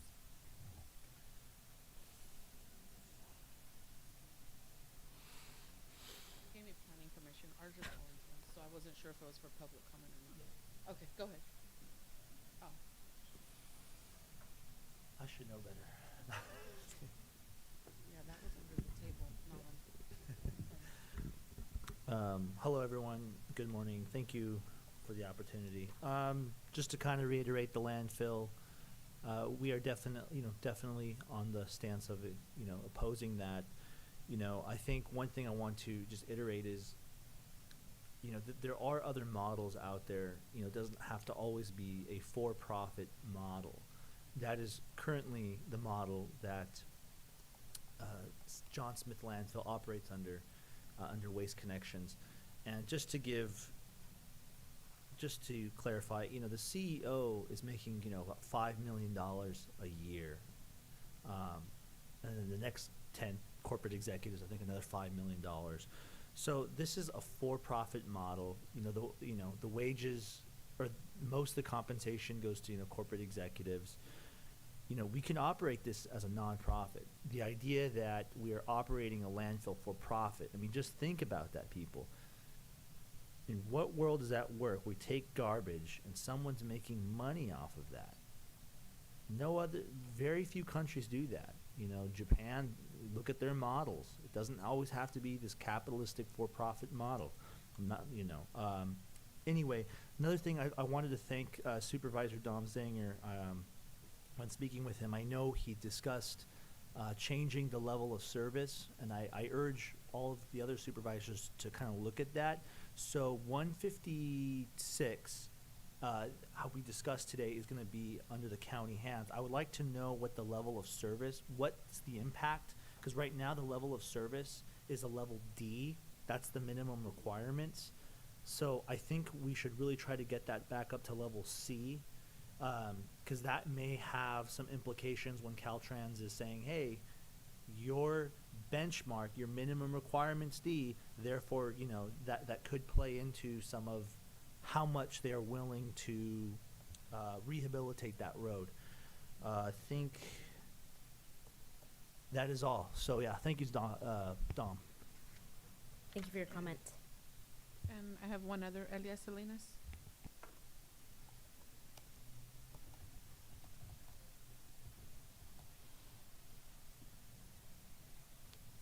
Good morning, Madam Chair. On the report earlier, $500,000 were paid. Approximately $5,000 were paid for RVs for the flood victims. They didn't move on their own. Let's not forget that the supervisors put a date and they were forced to move. Some of them still don't have a place to move. They're living with relatives. They don't have their own place. But the RVs sit vacant right now. Open house. I went to the open house for the Recorder Elections Office, and it was great. I encourage that the county make a decision that they stay there permanently. That building has so much room. You can put other departments there, and I don't know how that would affect with regards to the library, where if you were to move all the offices that are there here at this building, if that could be used for the library. 156, will there be bike lanes, or can we get Caltrans to put some bike lanes out there? The furthest northeast San Benito property on the line looks like a dump. There are RVs out there, there are cars out there, they have people are living there, they have a porta potty out there, they have those 500 gallons of water that they use for themselves so they can use water in the RVs. It just looks really bad, and I know I would really love to see code enforcement go out there and take a look at that. There's got to be some health issues the way they're living out there. And regards to policy before politics, the decisions that you make up here on the dais are not decisions and should not be a decision made by you that is right there in front of your nose, but you make a decision for the vision of the future. The landfill will not last more than 12 years for in-county. What is your vision for the landfill when you all get to be in your 60s, no, let's go far, 80s, and so forth? In your 60s, the 12 years will be over. A transfer station, approximately $27 million.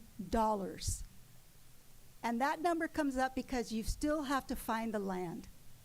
If any decisions are to be made in the future with regards to this landfill, you don't make a decision based on what is happening today. It's going to happen in the future. Regardless of whether it comes forward or not to you have to deal with the city's responsibility of the Class Cell 1. Class 1 cell. That's it. Thank you. Thank you for your comments. I have no further public comment. Okay, so we're going to move on to the consent agenda. We're going to open it up for public comment on consent. If you'd like to make a comment in chambers, please provide a speaker card, and on Zoom, please press star 9 or the raised hand icon, and in chambers, Ms. Salinas. Thank you. 1.2 and 1.4. Well, I had 1.4 because I haven't heard a status on the public defender, but I believe that you're going to be bringing it forth on a future agenda. So I won't ask any questions, but I'm hoping that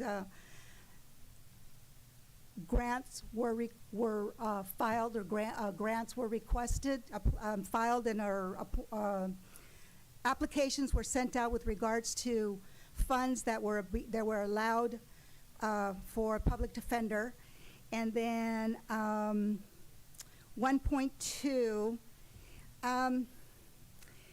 $346,000 for capital cost for 1 year. And this is for the purposes of this grant will be used to support the creation of a mobile crisis support for children and youth. What behavioral health has lacked is even helping and having a long waiting list to help these children in crisis. So this mobile support crisis team, is that also part of like child support services? Or are they going to work together with child support services? Because that is at the point when a child, a minor, it doesn't even matter, they could be 17 or 18 years old, they need to talk to somebody at that time. So I would like, and I would hope that you would want to work with this crisis support system, that is something that they're going to go out. I mean, I have had people complain that they have to wait at the hospital for behavioral health literally until they finally decide to show up. And I'm not talking that they show up at 8 o'clock in the morning, 9 o'clock in the morning. They've shown up at 11 o'clock when they should have been at the hospital, because we don't have a 24-hour. And it's happened more than plenty of times. A deputy or a police officer does not necessarily have to stay there, I understand, with the patient, but they do have to have a Hazel Hawkins employee stay there and watch over them. And those are over people that are not a danger to themselves or a danger to anybody else, but they're in a crisis and they're in a hospital. And it's more, I suffer from anxiety, and I think I'm having a heart attack when I'm having an anxiety attack. So when people are in a crisis and they're in a hospital, it even gives them more of an anxiety. So if you can have this crisis mobile, how is the guarantee going to be that it's just that they're going to go driving somewhere from 8 to 5? Is this going to be something that could be done, 24 hours a day? I mean, I think it was Seattle Police Department started the program a few years ago where they trained their police officers on how to deal with crisis. And I know that the Hollister and the Sheriff's Department have also been doing some training, but they're the first ones on the scene. There's got to be a way to get our behavioral health people out there 24/7, and we get this. You come here every week, every meeting, another contract, everything is contracted out. So is this mobile crisis team going to be also contracted out because we don't have the staff? And I would really want to see the staff 24/7. Thank you. Thank you for your comments. I have no further public comment. Okay, so we'll bring it back to the board. Is there any items that board members would like to pull? Supervisor Gonzalez. Out of deference to Ms. Salinas, 1.2, I would like to pull for myself 1.7, 1.10, and 1.11.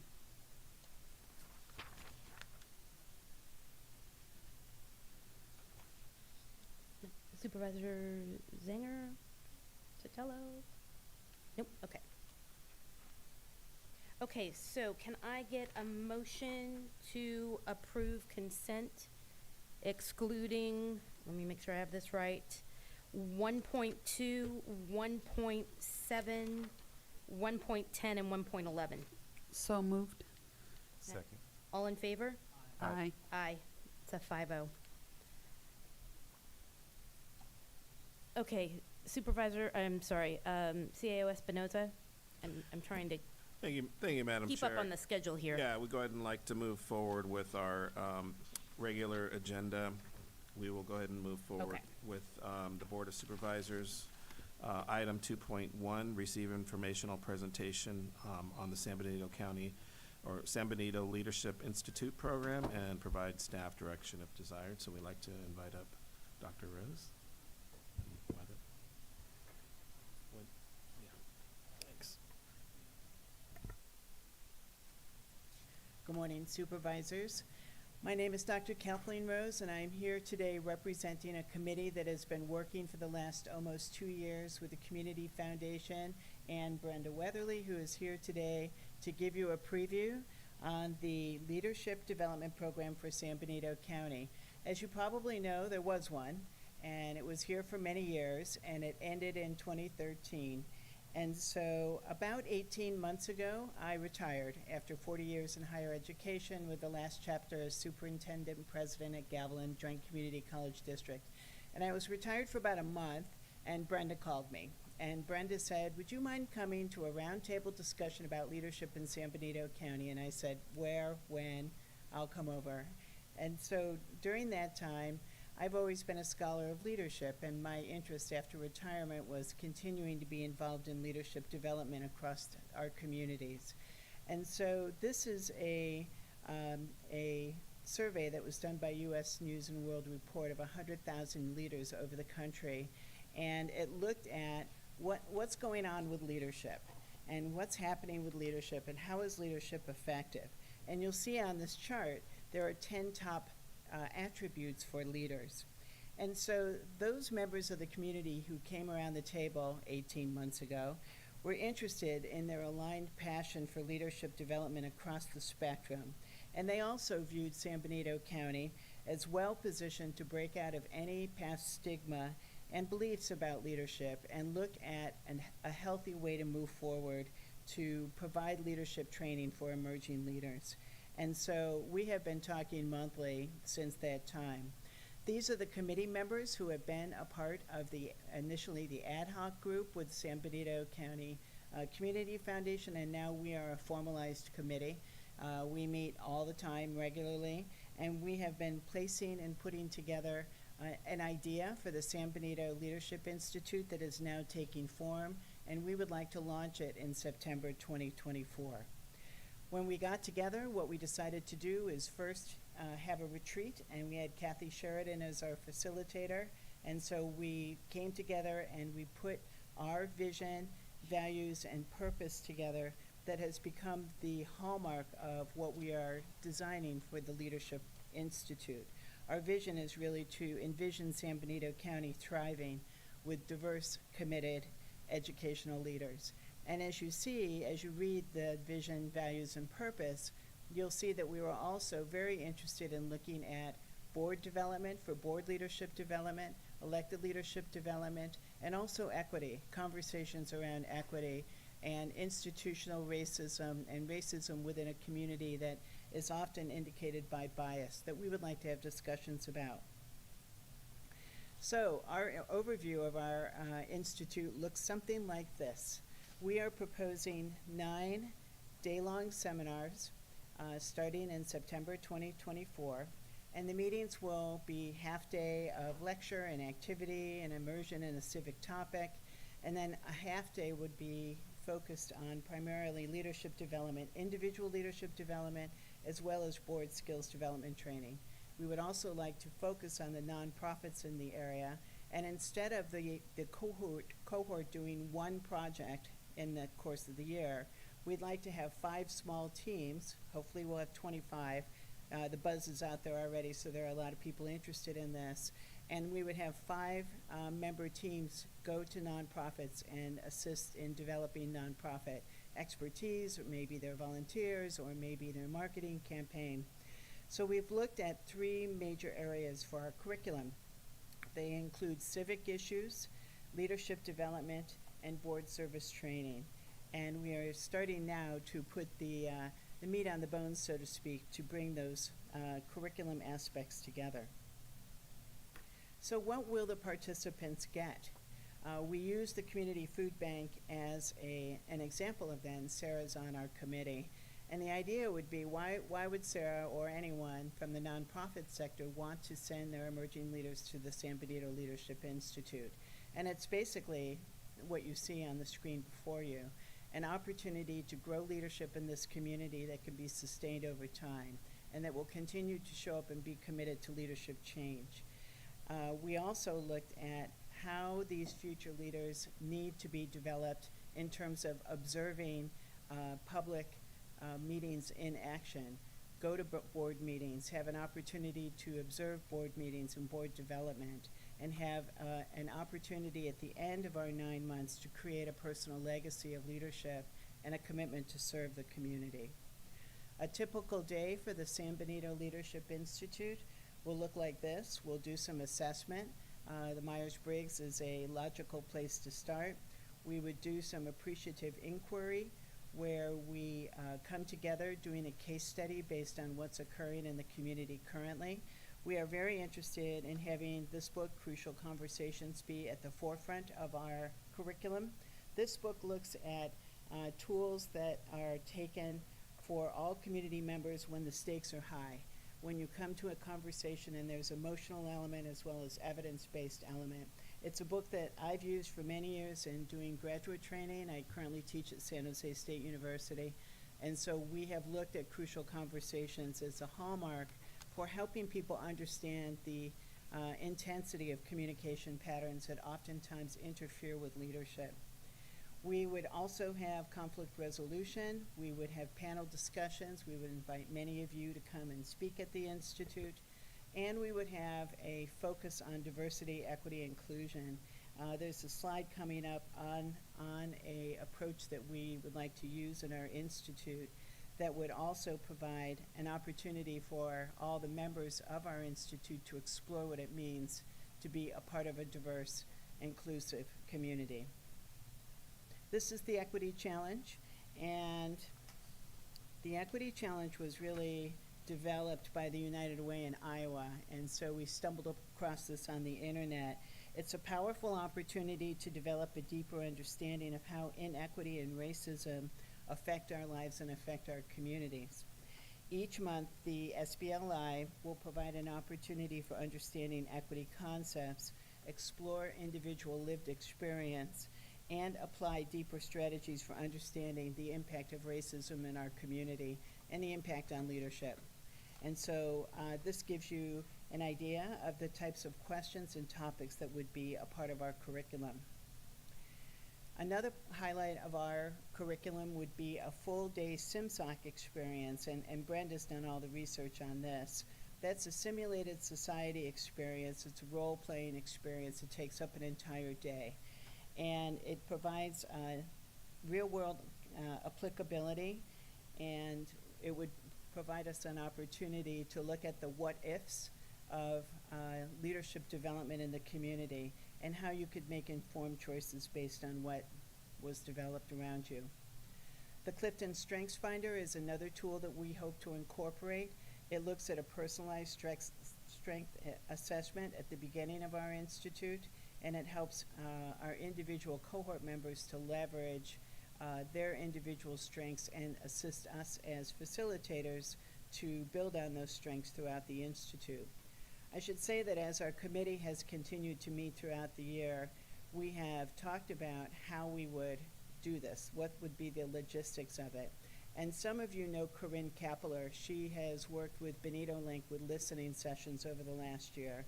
And she actually came to the Women's Fund a few years ago. I saw her provide a keynote at San Juan Oaks, and Brenda actually was the initial one to introduce us. Corinne and I have been asked to be the co-facilitators of the Institute, And she brings a tech background, and she also brings a really high level of assessment in providing opportunities for individual leadership skill development. And I'm sort of old school. So I've been doing leadership development for many decades, and I'm very interested in developing interpersonal pathways and connections. So hopefully you're getting the idea that our institute will be different from what most community-based leadership programs are, where you go around and you look at different factions within the community and then do a project. Ours would be much deeper. So where are we now? We started out, thanks to the Community Foundation, with seed funding of $25,000 to design the program and hire our part-time program manager. Voila, this is Brenda. She's our part-time program manager. She's done an amazing job of getting out information about the Institute and sending out sponsorship packages through the community. We are proposing a cost to participants of $1,500 each for the year. We want 25. We already have somewhat of a waiting list that is already occurring for that. Just one more slide. If you're interested in being involved, there are many ways that you can be involved. It begins today with awareness building, and we're really appreciative of your willingness to have us on your agenda as a presentation. We also would encourage you to help us get the word out, spread the word, and continue to be a supporter of this institute as we move forward and launch for the first year. And with that, if there are any questions, otherwise, thank you very much for your time. Thank you, Dr. Rose. Can we open it up to public comment, please? If you'd like to make a comment in chambers, please provide a speaker card, and on Zoom, please press star 9 or the raised hand icon. And it looks like I have one on Zoom. M. Casillas, you've been unmuted and you have 3 minutes. You have to unmute yourself, though, on your end.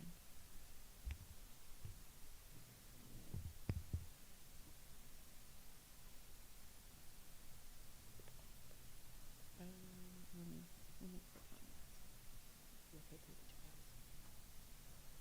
Okay. Well, it looks like I have no public comment because she's having trouble. I'm just checking everybody's temperature.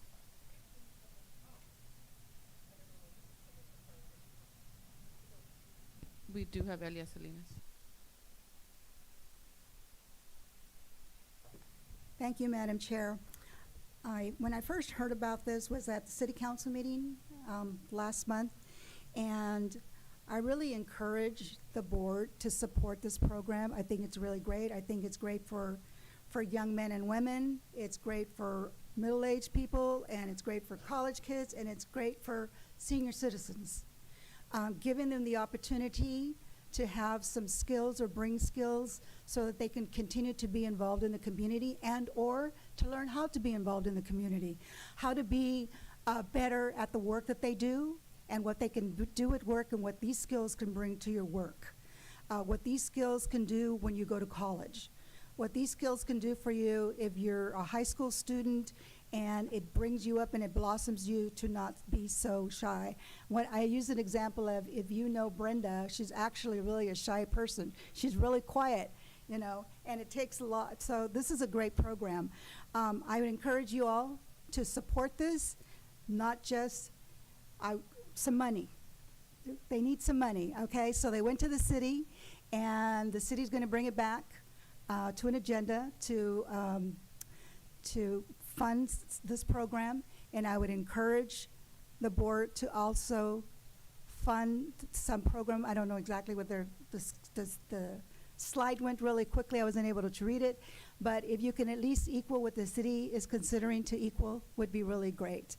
I know that some of you don't like to give to nonprofits, but I think this is really, really a great program. This can really help young men and women particularly to learn how to do public speaking and know how to come out and open their self. But not the public speaking, but how to be a leader, you know, how to come out of their shell. And some people don't know, have the skills at how to come out the shell, and they have a lot to contribute, and I think that this program helps them contribute. And I know that you saw what the fee is going to be. I know that they will also offer some scholarships so that the fee can, they can help with the fee for the program. Thank you. Thank you for your comment. I have no other public comment. Okay, bringing it back to the board, is there someone that would like to start? Supervisor Sotelo? So I'm so excited to hear that I'm going to call it Leadership 2.0 is coming back to the community. I actually graduated from the leadership program, I don't know, a while ago. And it's an incredible program, and I'm sure that what you all are talking about doing now is going to be even better and more improved, and I'm really excited. And I think that it does. The skills that you gain, the networking, the lifelong friends that come out of a program like this, the confidence, I think the deeper understanding of our county, of the issues, of our history, and really how to be an effective and collaborative leader are so incredibly important. And I think it's for everybody, from somebody that is maybe new to the community or retired, somebody that's working in nonprofits, that's working in government. There is a place for everyone in a program like this that is specific to our county. And so I have committed actually my supervisor discretionary funds to go towards this program for the July 1 kind of year. This year's funds are already spent. But I believe wholeheartedly in what you're doing. I am so thankful that you guys are bringing this. And at a cost to participate of around $1,500, that is a bargain that I think makes it accessible to a lot of people. And so I know the county, we send a lot of people to different professional development trainings, and this would be something that I would hope we could support. So anyways, I know there's not an ask or anything like that today, but I'm just, in general, I'm very, very supportive of this, and I wish you all the luck, and I'm excited to see what comes about. Thank you. Supervisor Zanger? Yeah, I guess just my question is I'm confused on what the agenda item is. This is just information, informational right? only. There's no not an ask at this actual time. monetary ask at this point. Mhm. Okay, that's all I was just confused about. That's all. Supervisor Kosmicki, sorry. Sure, yeah. Thing. A couple questions, and then I'll make a couple comments. So the scholarship, I know the speaker mentioned scholarship, so $1,500. Some people just can't afford, obviously. So I don't know if you can elaborate on how that might work. Do you have a limited number of scholarships? If you're a low-income resident, do you automatically, are you automatically eligible? That sort of thing. Thank you, Supervisor. Yes, we have an application process that we're in the midst of creating right now with our committee, and we are fundraising also. And so, yes, we do plan to offer scholarships, and we will develop a criteria based on our committee work for that. Okay. But we know that needs to be a hallmark of the program, especially the first year, to offer as many scholarships as we can to those who need it. Okay, and then secondly, if there's maybe a waiting list, or there's got to be a cap, obviously. So 100 people apply, you probably don't have room for that. How would you decide who gets in and who doesn't get in if that's the case? Yeah, that would be a great problem to have for our first year. We're looking for 25 for the first year, and we are working towards nonprofit status simultaneously to that. We'd like to be nonprofit by the end of our second year. So we will create a list. We will have a criteria for acceptance into the first cohort, and then we don't want to turn anyone away. So we will determine how we could have some in the second cohort for the second year as well. But our committee will determine that criteria. Okay, appreciate those answers. So just overall, I mean, from a community perspective, it's nice to see a program like this revived. I had a good conversation with Brenda, just briefly letting me know they're going to be bringing this, and potentially, asking for some funding. And I just want to underscore that, I'm not necessarily against county allocation. I've got to be consistent about my stand. I'm not against nonprofit donations necessarily. I don't think, I think our first priority should be essential services, roads and other things. But I just have to underscore, and I've said this in the past, that The county needs to revamp its process for considering allocating funds to nonprofits. We have it through the annual budget process. I believe it's $120,000 that we allocate now, and we don't have a process in place. And I've been asking for since I've been on the board to have a thorough application process. Yes, I am not necessarily crazy about using taxpayer funds at our discretion to handpick certain nonprofits that we maybe favor when we have 150 nonprofits in this community. And so that's really where I'm stuck as far as potentially funding this. We got to have a process in place. If we're going to consider allocating our taxpayer dollars to nonprofits, I firmly believe we should develop an annual application process, do it through the budget process. And I don't see it as being necessarily productive to, and this isn't a knock at all on the leadership group. You're just bringing this, I've said all this before, it has nothing to do with leadership. I just don't see it being productive to not have structure to how we take requests like this. I don't think it's the best process to just take requests in a piecemeal fashion as they come, especially in the middle of a budget year.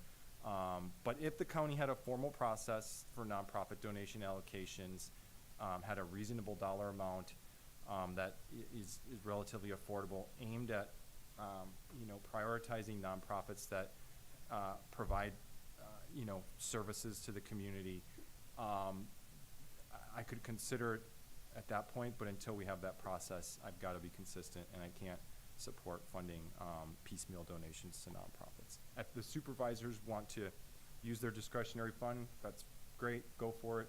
I've used my discretionary fund on other items as well in the community, but I just don't think it's appropriate piecemeal fashion like that. Thank you.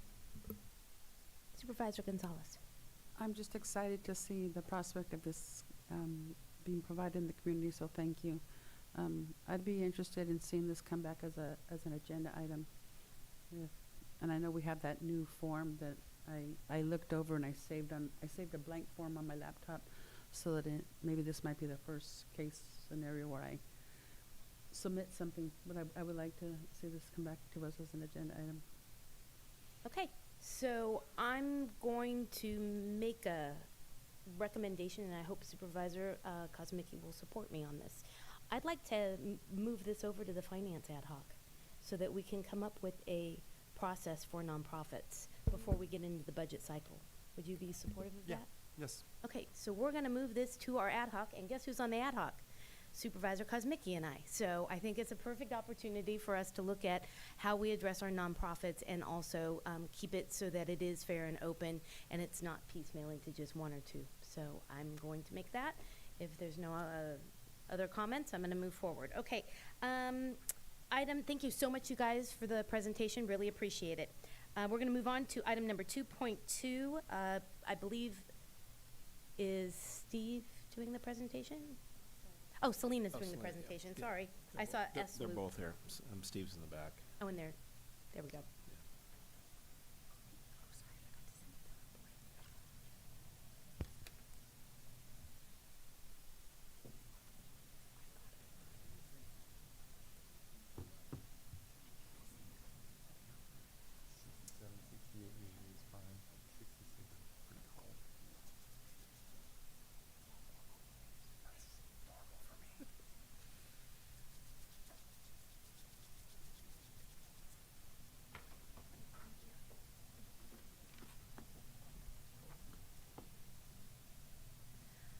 Good morning again. We're excited to announce a recent grant award to the Monterey Bay Regional Climate Project Working Group, for which the County of San Benito is a member. The planning grant awarded is administered by the Urban Sustainability Directors Network, and USDN for short, works to create equitable, resilient, and sustainable communities by advancing the field of local government sustainability and equipping practitioners to be catalysts of transformative change. The Monterey Bay Regional Climate Project Working Group, or RCPWG, is an interim charter group between the counties of San Benito, Monterey, Santa Cruz, and the cities of Santa Cruz and Watsonville This working group includes sustainability staff from each jurisdiction. Both RMA Principal Planner Ariel Goodspeed and myself have been sitting on this working group since its inception. However, other RMA and county administrative staff have been brought in via subcommittees to assist with various regional grant project brainstorming and grant writing related to building and electrification, vehicle electrification, transportation, and more. These Monterey Bay Region jurisdictions aim towards an organized approach to assessing large-scale state and federal funding and resources needed to accelerate implementation of climate change mitigation and adaptation projects across the region.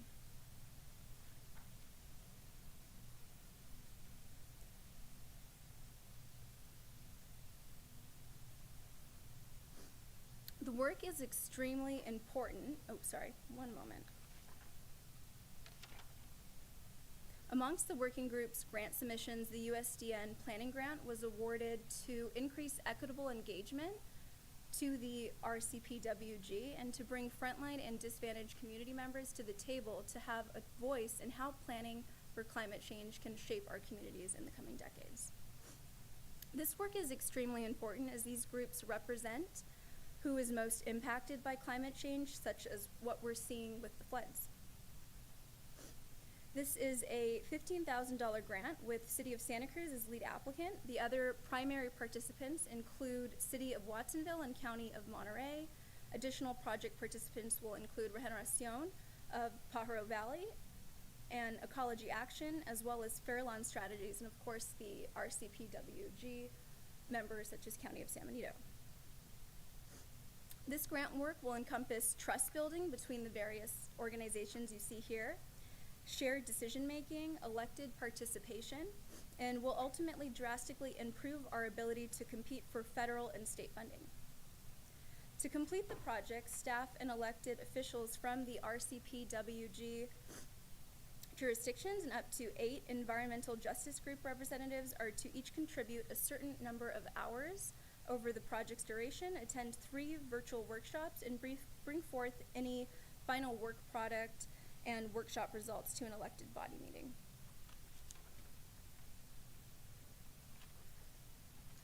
Now, what next steps could look like, or what we're hoping to proceed with, is a board member participation in these 3 virtual workshops, one being February 15th from 2 to 3:30, one from April 4th from 10:30 to 12 p.m., and lastly, May 6th from 1:30 to 3 p.m. And there would also be participation by staff, including myself and Ariel, amongst the other elected representatives and staff from the other jurisdictions. So staff would return between June and August of this year to present final report and a resolution to the Board of Supervisors to hopefully support this continued work and efforts. And that is what we are asking today is for that request. And I'm happy to answer any questions, and Ariel is here as well to answer questions. Okay, before we open it up to the board, let's open it up to public comment. If you'd like to make a comment in chambers, please provide a speaker card, and on Zoom, please press star 9 or the raised hand icon. And I have no public comment. Okay, let's bring it back to the board. Any comments, questions? Nope. Nope. Okay, go ahead, Supervisor Sotelo. Thank you, Selena, for bringing this.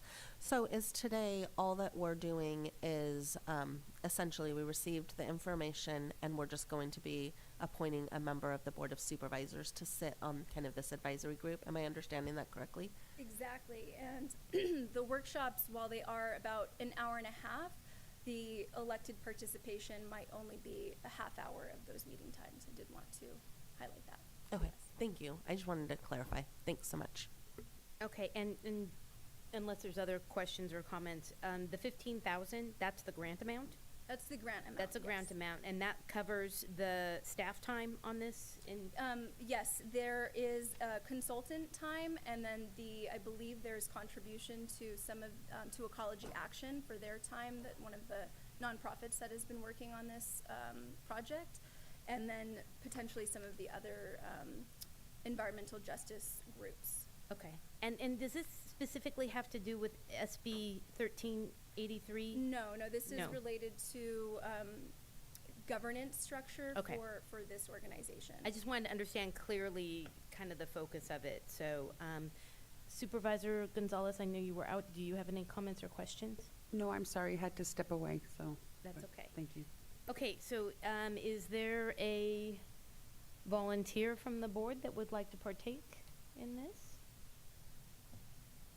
Don't all jump up at once. I'll do it, Madam Chair. Oh, Supervisor Kozmicki, thank you so much. And I think with being from especially the Tri-County area, Aromas area, I think it'll be a good fit. So thank you so much, and I look forward to having you report back to us on how it goes. Thank you. So any other, I think that was the only two things you had there. Yes. Okay, thank you so much.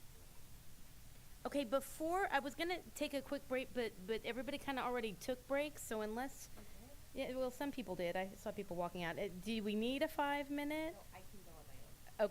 Okay, so good to know. I'd like to bring back the consent item and just hash that out and then go into closed session so we don't have to come back to that. Is that good with everybody? Okay, so we have, let me go back to my notes. They were all the ones that I pulled. Yeah, so we have Okay. 1.2, 1.7, 1.10, and 1.11. Let's start with 1.2. Is Dana here? Okay. She's online. Hi, good morning. Oh, That's new. all right. Are you able to hear me okay? Yes, we can hear you just fine. We're working on our screen right Okay, now. great. Okay, I saw things changing there. We can see you now. Well, now we can. Wonderful. Okay, great. Thank you so much for this opportunity to speak on item 1.2. Originally, as you saw, it was scheduled as a consent item.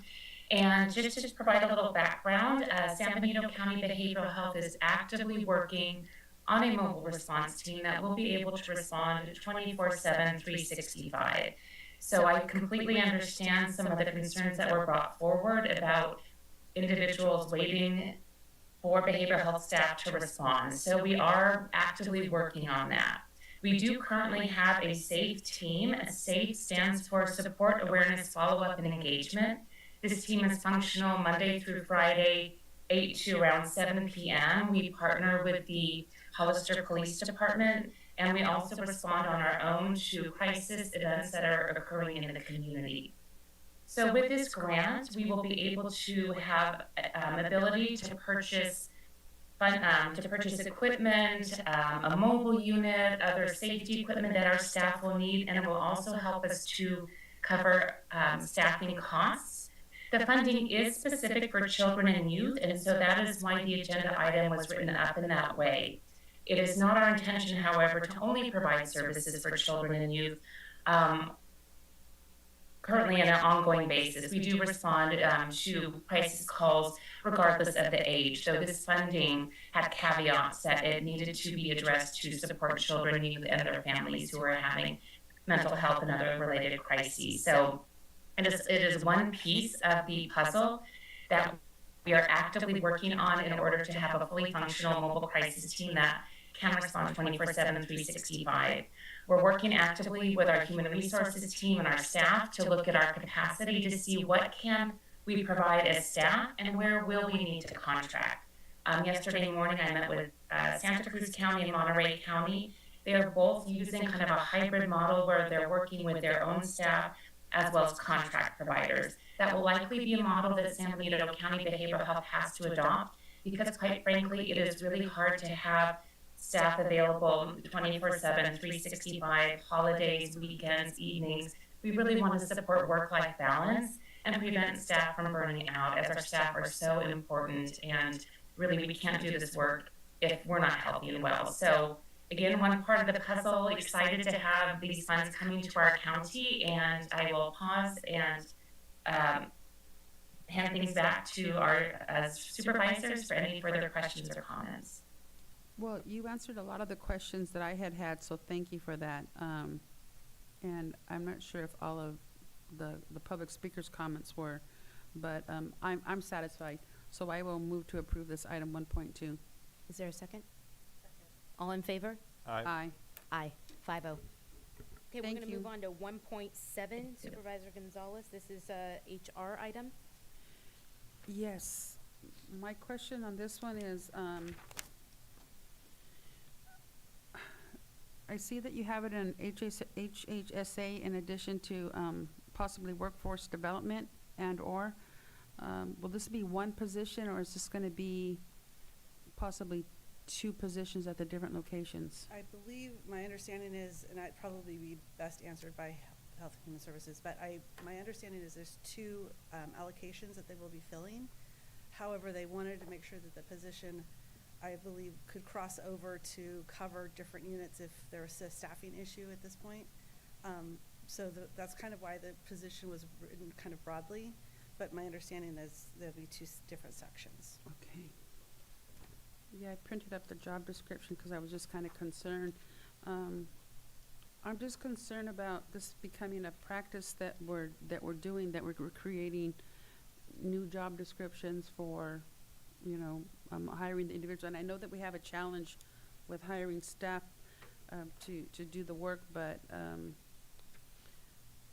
I'm just afraid that this is going to be a practice that we're going to continue doing, and that they're not being dealt with within the normal budgeting process, and they're being brought to us separately. And so- This position was brought, it was a position that was approved by fiscal year budget by your board. On So we already did? We've Yeah. already approved This that? is just, it wasn't weren't able to get the creation of the position, the classification written. Okay. So that's what we brought forward. Okay, today. well, that was my only concern, was the financial aspect. So I'll go ahead and move to approve this one as well then. Second. All in favor? Aye. Aye, 5-0. Okay, we're moving on to 1.10.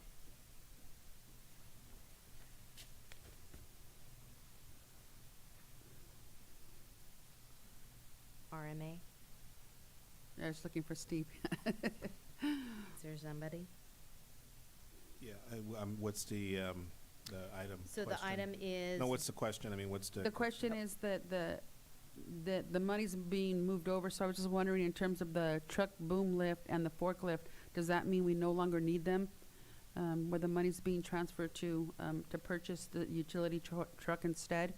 Yeah, so the issue with this particular item is that the actual boom is actually much higher than originally anticipated. So the funding that they have here is to go ahead and move forward with purchasing a truck and basically moving it over. What they plan to do is rent the boom when they need it, at the time that they need it. So that's what this is. So just reallocate the funds to go ahead and move forward with something that is still greatly needed in their department. Okay, yeah, that becomes a win-win then. Yeah. So we don't have an asset just sitting there that's not needed 24/7. Okay, I'll go ahead and move to approve item 1.10. Oh, a question. Oh, I'm sorry. Go right ahead, Supervisor. Yeah, and I don't know if Steve not being Yeah, present. he I know should be, he's in the always back. I running believe. around. Can Um, you see if we can get him in the back? Go ahead. Yeah, and if I'll we do can my best to circle answer your back. question. My question is on the same one I always have with these things, is the bidding process that we would have gone through quotes. I'd like to know what, if we got multiple, I believe it's required, but I didn't see anything in the staff report about bids, quotes, and just hoping to get clarification on that. Yeah, that's gonna be something that he's gonna need to respond to. Give me 1 second here.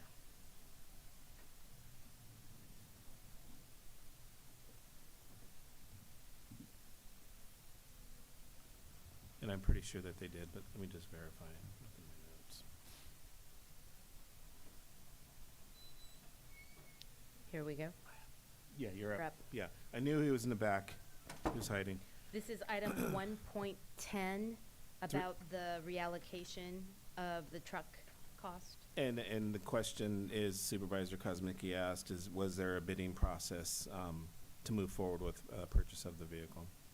We did not do the bidding process. We just reached out to different vendors, different suppliers of the trucks, and that was the best price that we could find, but we didn't put it out to bid. Did you do 3 per our purchasing policy? It was either 2 or 3. I can check. I tell you what, I will make sure we get 3, and we can postpone this item until I Yeah. know we have 3. That'll be good. You need to follow the Yeah, purchasing that sounds policy. good. No problem. Yeah. Well, so we'll do that. So We'll pull it. pull it. Sounds good. Okay, so we're gonna move on to item 1.11. Okay. On this one here, I had a question, that, were there any local preferences? Are we using local businesses, local contractors when we put these out, when we put these contracts out? For the, Will we be? I'm sorry? And will we be if we're not currently doing that?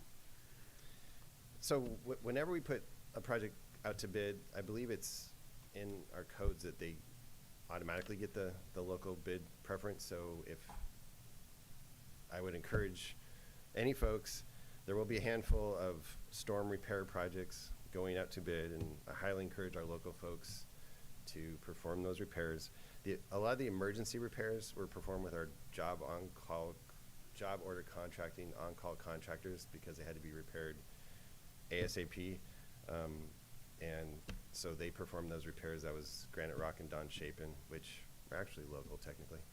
And there was a large road repair that was performed by a local contractor on an emergency repair basis as well, with a local contract. So yeah, for any future ones, absolutely, please go out to bid. Depending on the size of the bid, they get a credit, a local preference credit, essentially, on their bid, and that's the status. Okay, so you indicated, I believe, so is that in writing that we are following that local hiring preference or inclusion at least? Well, yes, everybody's welcome to bid, and then they will get that credits applied per our codes. Yes, that is correct. Okay, Yep. thank you. Sure. You said per our code. Okay, thank you. So I'll go ahead and move to approve this one. Is there a second? Second. All in favor? Aye. Aye. 5-0. Thank you, Steve.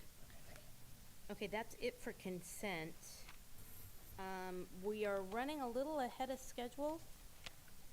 CEO Espinoza, do you want to, in the interest of time, do you want to jump ahead to item 5, future agenda items? I think it'd be great. Yeah, if we can. Then we can just Yeah. come back after closed session and end? Is Yep, that good? sounds great. Okay, so, this one, for the public, we unanimously agreed to start a new future agenda process. It requires the supervisor that is requesting the item to present the item to the board members, and it is not to say they support or oppose the item. It's to allocate staff to move forward with an item coming back to the board. So any votes on this are not to support it or oppose it. It is strictly to move the item forward with staff. I'm going to say, because we started this, and of course I had to be one of the first ones to write up one, this was a lot harder than it looked. I'm just going to make it very transparent to everyone. You got to kind of go with what you practice what you preach. I put a lot of effort into it, but tried to keep it very concise and limit it on too much of verbiage, but giving direction to staff. So I'm going to present the first one, and I did this in conjunction with Supervisor Sotelo, and I thank her so much for working on this with me.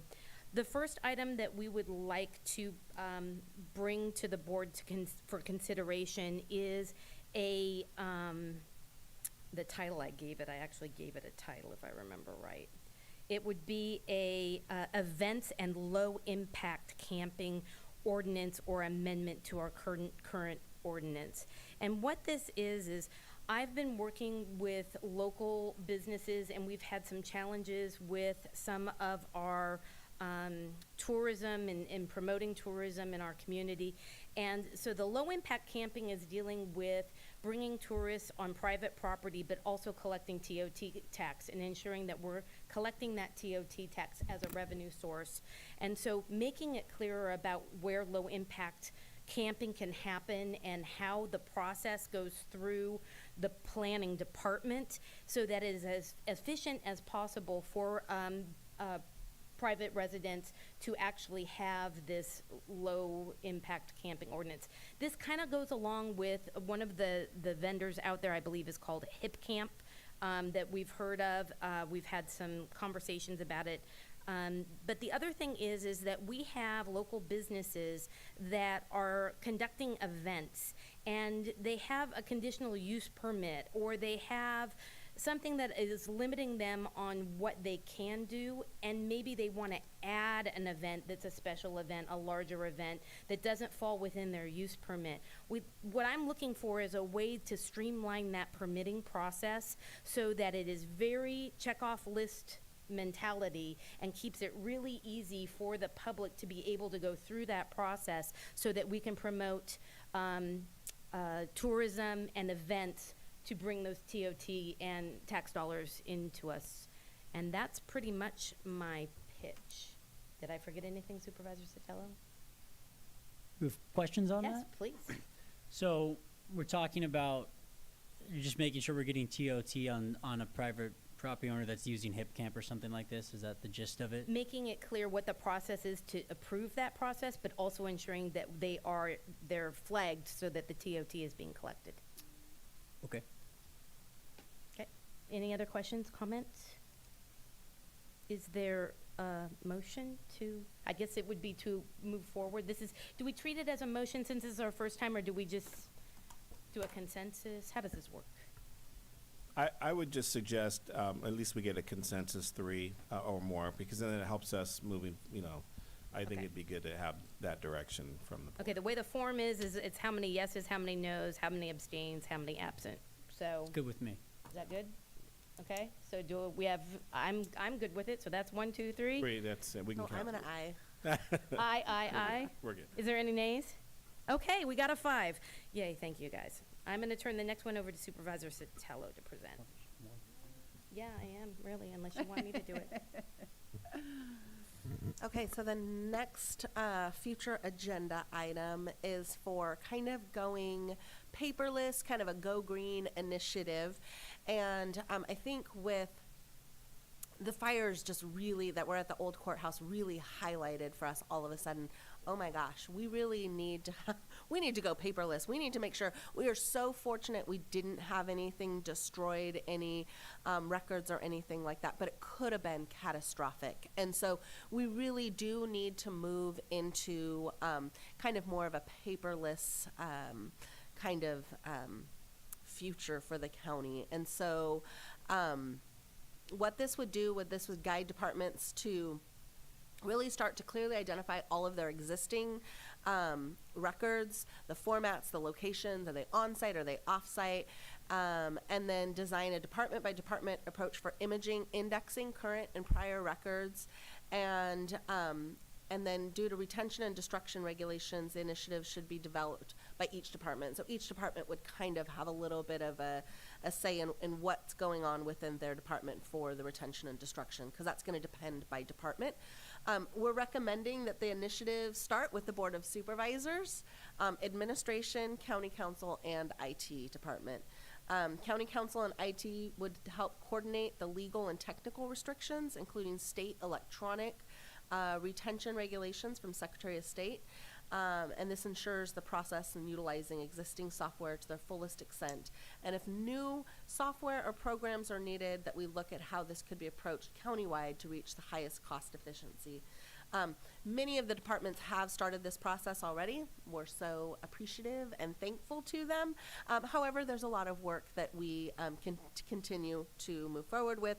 And so we believe that a countywide policy that the Board of Supervisors supports and encourages will ensure that all departments have a path moving forward.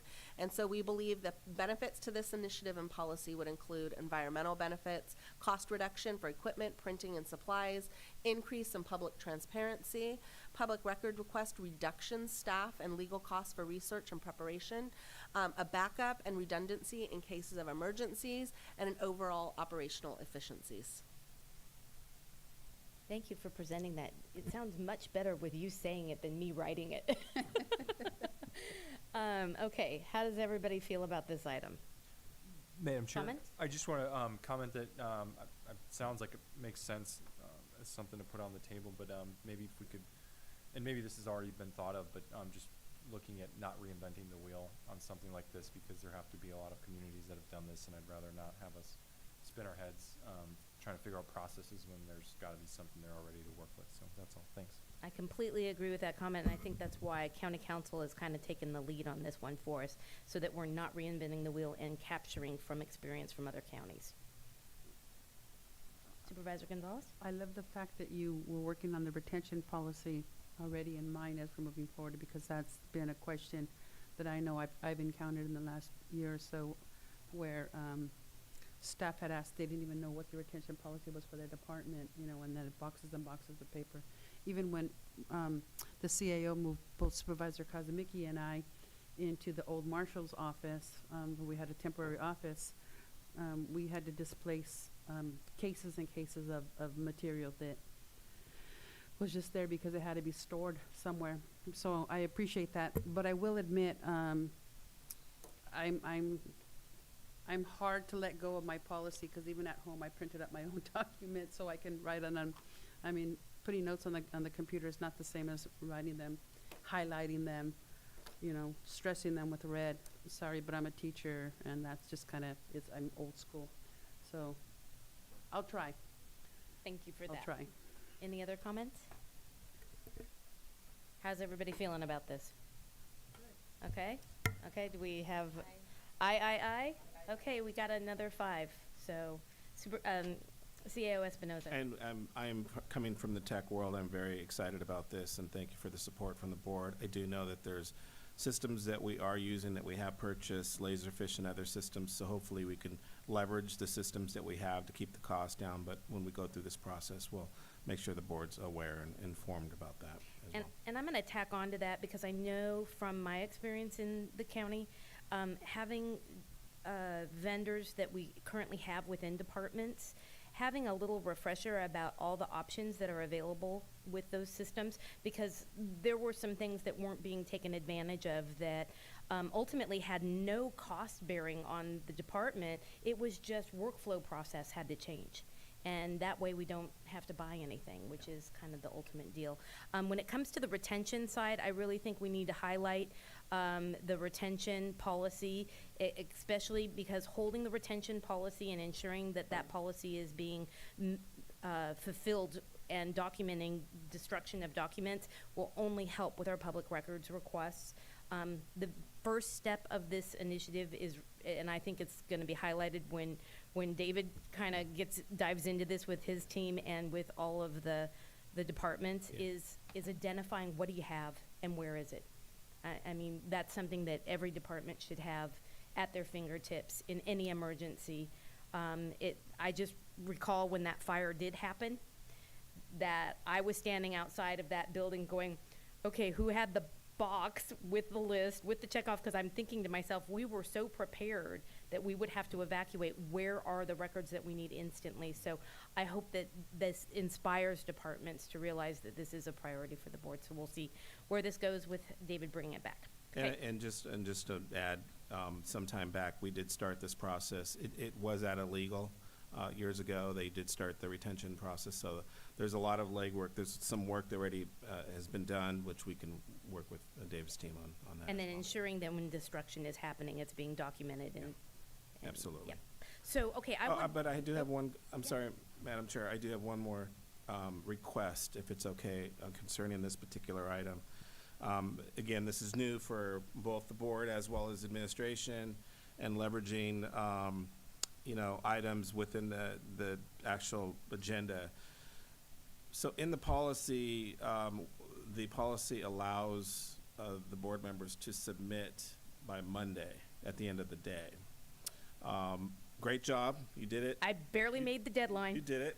But I did it. It was late, and then we don't see it till Tuesday, and It was 8 o'clock at night. I will admit. I will take it was the a bullet late for night. that one. So for us, we have to document it. We have to look at it. We have to go through, because we have to do the checks and balances like everything else.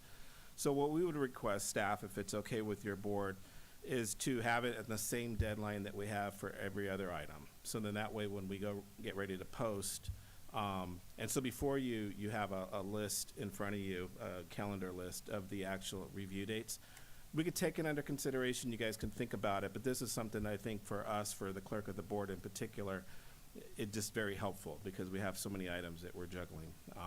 And we hate to miss something, especially if it gets lost in email and then we don't post it or attach it. And that's kind of our concern, because we only have one day basically we post on Wednesdays.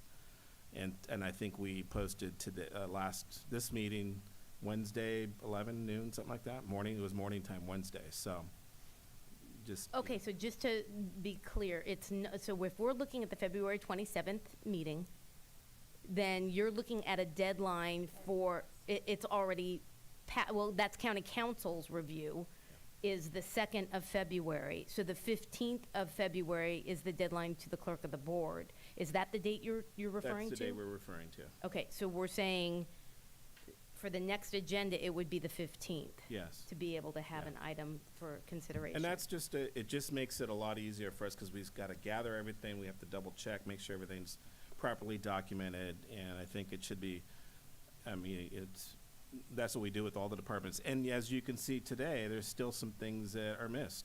And so, you know, we got to double, you know, triple and quadruple check sometimes. And just sometimes we just don't want to miss anything. So it gives us more time to work on it. Supervisor Gonzalez? Yeah, so may I ask a question then? So then, if we're having a conversation and we're looking at something to be put on the following meeting, timeframe wise, we wouldn't be able to have that request. It would be like the 30-day possibly before the item comes back to us simply because of the deadlines. No, not necessarily It's about a 7 to 10 days. It's 7 to 10 days. So just, you know, now keep in mind, there's an emergency, there's an issue, it's a safety item. We have the ability to post, you know, after, and we do that sometimes. Okay. It's just a normal item. Yeah, and so that's just something you have to keep in your mind. Okay, if I'm not on time for this one, it'll be the next meeting. But still get it in and submit it. Supervisor Kosmicki, did you have a comment? Well, yeah, that's fine with me. I would suggest bringing it back and, you know, if we could all just out of respect follow the rule for this next meeting, but maybe putting it on the consent agenda and just, you know, Yeah. formally adopting it, because since it's a formal policy, we've already adopted at the Yeah. board level. And then secondly, if I may, I wanted to, if I can, comment on the list that's also on the agenda. That's the where I ongoing was list. going next. Oh, okay. Yep, you're jumping ahead of me. Yeah, well, I just wanted to put a plug in for the item, the homelessness camping ban, similar to the city of Gilroy, has a to be determined on it, and it's now been 8 months almost since that request was made, and. I believe that's on consent. We're- Not consent, sorry, closed session. We're gonna. Ken, on that, we have been working with the city of Hollister and their city attorney and their city manager. The Supreme Court has just taken up a case which affects that and will affect the Boise case. So right now we're kind of holding, waiting to see what the Supreme Court does, because if they do what I think they're going to do, and that is do away with the Boise rule, it'll become much easier to deal with the problem.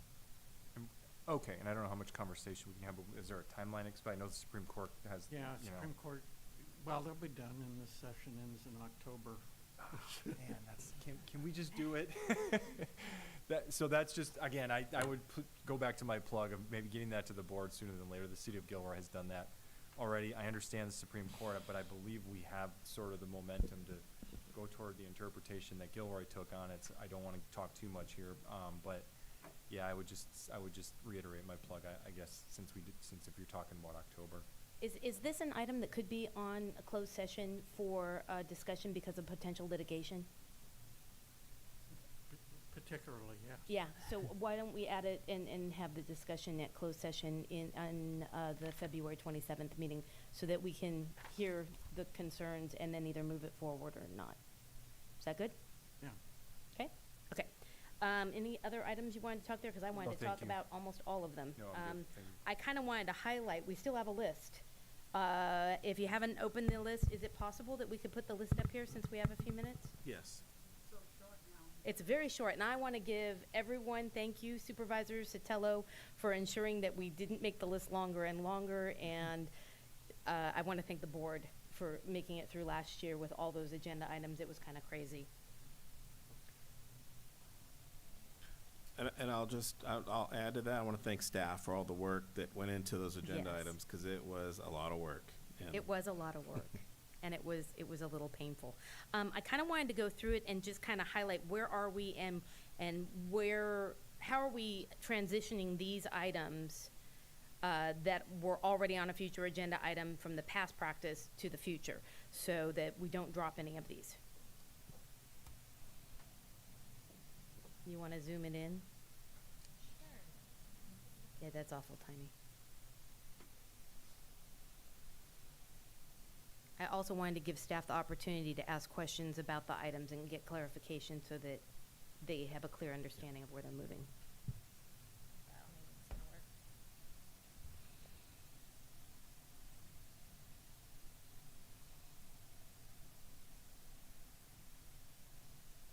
I think the most important part is the board member and the project task description, the first 3 columns.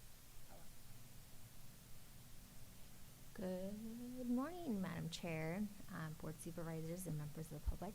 So these items, these are some of the items that were brought to staff members back in 2023. We have been communicating with each individual department, just trying to get an update from them and hopefully getting these items cleared from the list. We have connected with RMA mostly since some of these items are in their shop. It's an ongoing basis. We haven't been able to meet with departments currently as of right now, but we are planning to meet with them monthly moving forward to kind of keep the ball rolling and hopefully getting these items completed. Let's see. The items that are currently TBD, those are items that we don't necessarily have an update right now. However, we are kind of having those conversations with respective departments and respective agencies to kind of see where they're at with their information and seeing if they have any updates. Any updates that are provided to us, we do put them in the notes. We are trying to keep those notes updated as much as possible. However, sometimes we don't connect with departments in a timely fashion.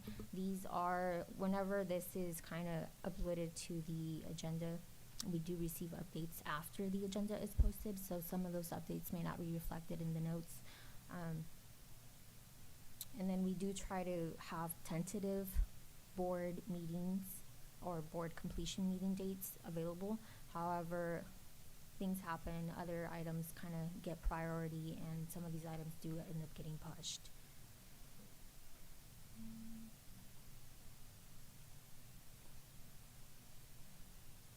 And then as far as for some of these items, such as the last one, number 12, some of these items do end up going to other committees for further discussion. So it may take a while for them to come back to the Board of Supervisors for further discussion and to provide any updates.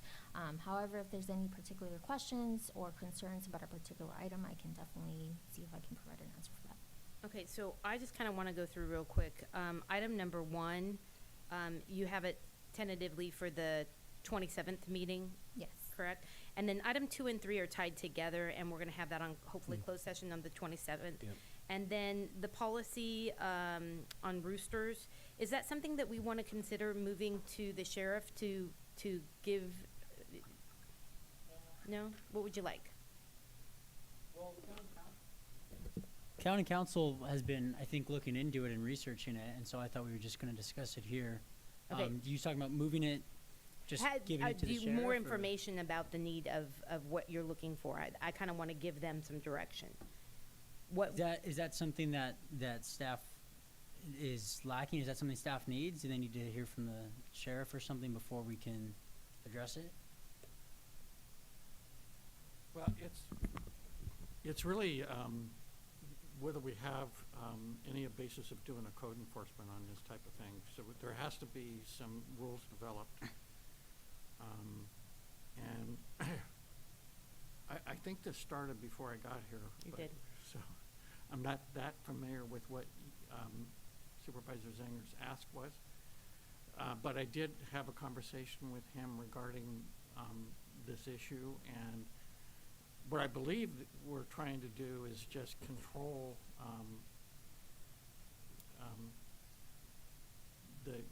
the housing of animals in non-commercial environments, and using them.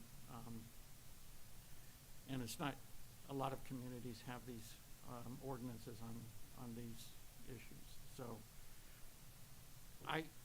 it is gonna be a code enforcement, and it would probably be, a criminal action, but, it Well- just depends on what we eventually adopt. Yeah, I mean, originally I was thinking I was thinking we would review, I guess, different ordinances that could be put in place that would make it much more difficult to breed and have these rooster fights, because they're nothing but, I mean, there's just drugs and gambling. It's just a disaster, and it's no good to the animals, obviously. And so, like, I know, for instance, like there was a in other places they've specifically put in dark sky ordinances to prevent the lights, and it makes it more difficult to raise these roosters because they have the lights on all night. So there's things like that, limiting the number of male roosters that can be on one property, or the space that each rooster is required, because there's a specific way that they raise these. It's in very small, secluded little cells, each rooster. So I was just thinking, I was hoping, I guess, staff could look into some of the policies that could be put in place that would make it much more difficult to do this, and then we could address that. But I mean, that was just my kind of vision of things here. I don't know the best way to go about that. I don't know if the sheriff would have any more information or not. I was only bringing the sheriff up for because it is going to be either code enforcement or the sheriff is, you know, where is our problem, and how do we tailor the policy or the ordinance to address the issues. But I think you gave some good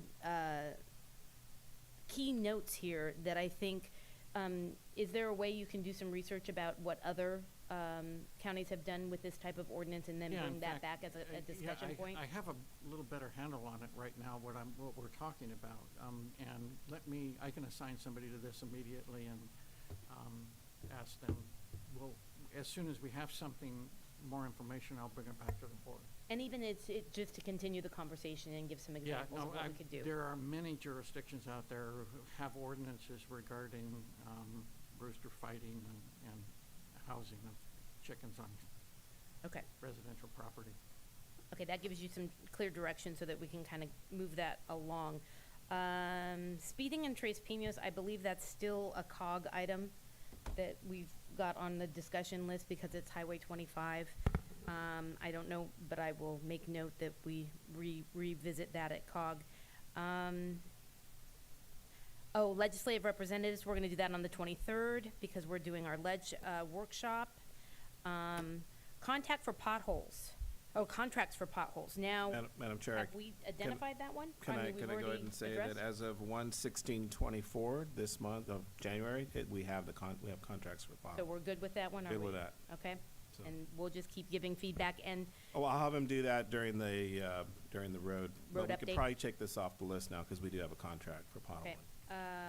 Water conservation ordinance, that was before all these floods, because it's something I know it's kind of a topic, but it's still important that we be discussing water conservation and having, communities realize, even in these flood times, we need to be conserving water. So that one right now is just really in the hands of staff, so if you could just keep that one moving along. I don't think you had a date on that. Oh, February 27th is the date. We will connect with the appropriate parties to kind of. Okay, let's see if we can move that one along. And then creating the task force for the broadband. I know I didn't appoint myself to the IT committee anymore, but I really think the IT committee and the IT department and staff are really the key on that one. I think there needs to be more communication happening with that committee of understanding what the broadband challenges are. And now I'm really concerned because they're cutting so much funding at the state level. It's going to be looking very, very different, and even Uplift, Central Coast, and MBEB have concerns and want to discuss further. So if you could bring that to the IT committee, I think that's where it really needs to reside. And then intergovernmental, where you have that on the agenda, I'm sorry. don't we? Yes. Can we go back to that item? So just for clarity purposes for staff, creating a task force. Okay, so we have the IT with the IT committee. Is that sufficient, or do you want other folks involved with this, and we can come back? I would like the IT committee to come back with some recommendations. recommendation, okay. Because I think there's some options there, and I don't want to dictate how I would do it. Okay. I think there's some options and some real concerns with the vendors out there and the competition between. and now the funding, and now that at RCRC, AT&T, is it AT&T or Comcast? Which one backed out? AT&T backed out. So I think there's a bigger conversation that needs to be had. So just, and I'm not sure if this was done with your board, I'm trying to remember, but there was a kind of a task force kind of created, part of RCRC and the $50,000 that the grant, we needed to have a group of folks on the list to actually receive the grant. So there was a list that we did create, and that's who we've been inviting to the broadband meetings or the IT committee meetings. We'll come back with some more details. We'll probably provide that as well as one option, but we'll also give you some others as well from the IT folks. So. And I know this is really challenging without having an IT manager right now, and I'm very hopeful that will be resolved, which will help resolve this. Yeah. And then intergovernmental, I'm moving on. Intergovernmental has the branding for Pinnacles, and then we'll bring that back to the board after intergovernmental goes through it. Okay, everybody good? Okay, so we are going to move to closed session, and we will be back at 1:30 for the public hearings, which is the only open items, correct? 1:30, that's correct. 1:30, that's it. Okay, thank you, guys. We need public comment? Oh, public comment for closed session. See, I was going to miss something. If you'd like to make a comment in chambers, please provide a speaker card, and on Zoom, please press *9 or the raised hand icon. And while we wait for public comment on that, I wanted everyone to know on the future agenda item, I did clear with council, there is no public comment because it's just a conversation between us. And there's no public comment for closed session. Okay, so we are going to take a break into closed session. Thank you. We'll be back at 1:30.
Board out from closed session.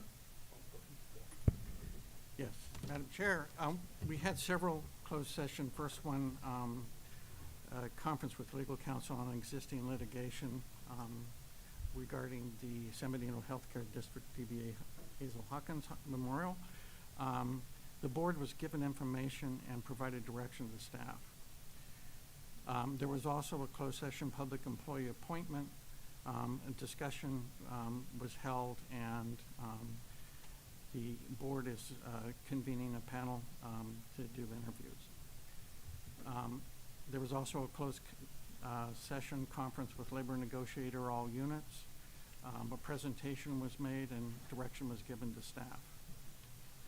There was a settlement proposed on a workers' compensation matter. That settlement was approved unanimously. And finally, there was a closed session on anticipated litigation regarding the extension of a tolling agreement. The proposal was to extend the tolling agreement through 2024. There was one yes vote by Supervisor Gonzalez and 4 no votes. Thank you.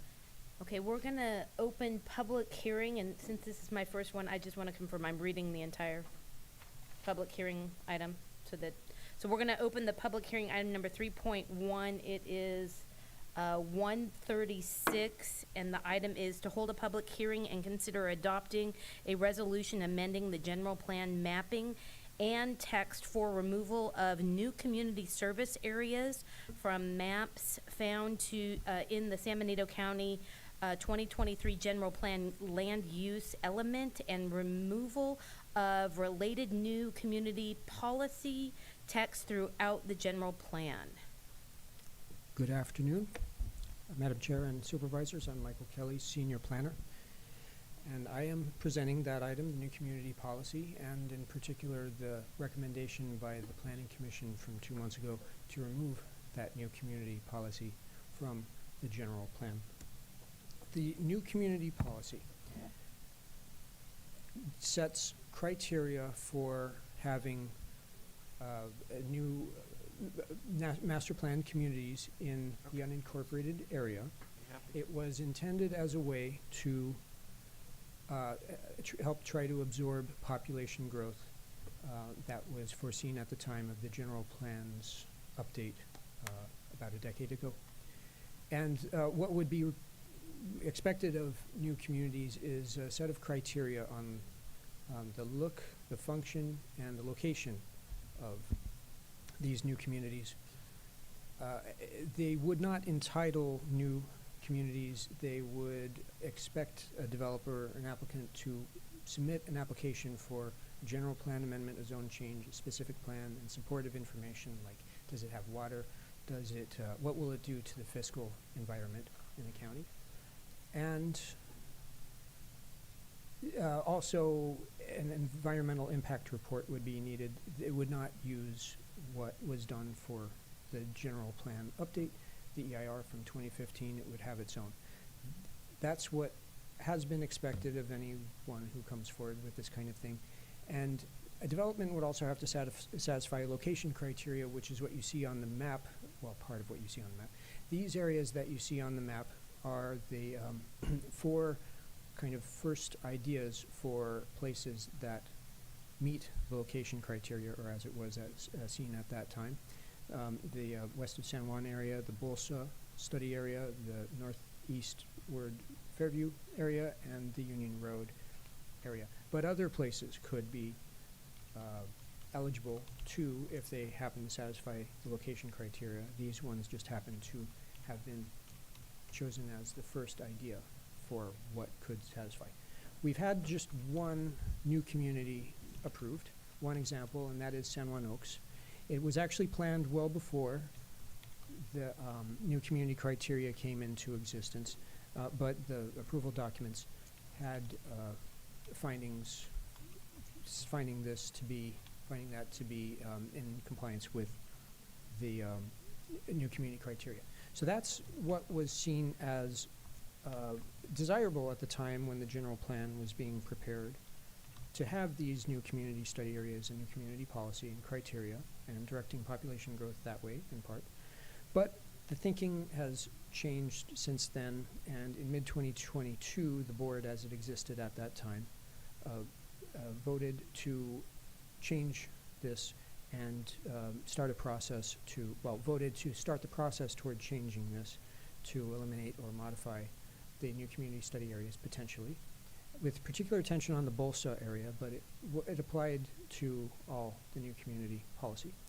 And so staff went away and gathered information, and with help of our mapping analyst, put together maps and presented that to the Planning Commission in April of 2023, had a discussion with the Planning Commission about these study areas, their constraints and their characteristics, and the Planning Commission expressed their wish to just remove the new community study areas.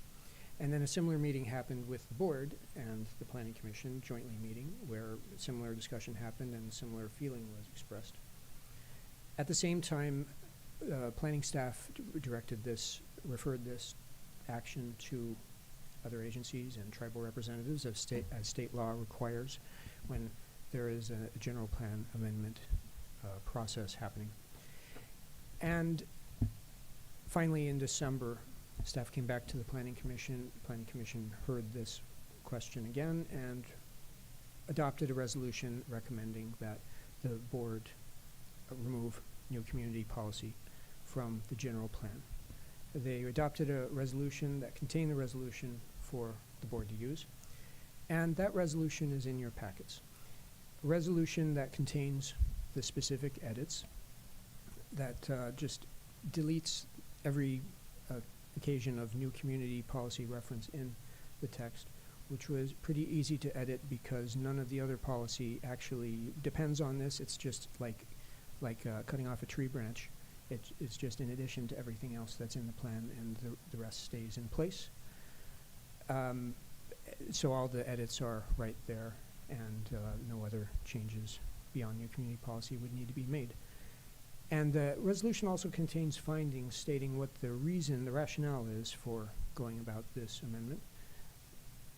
A finding also about how this complies with state law, about how local jurisdictions are to maintain and establish their general plans, and a finding on how this fits into the California Environmental Quality Act.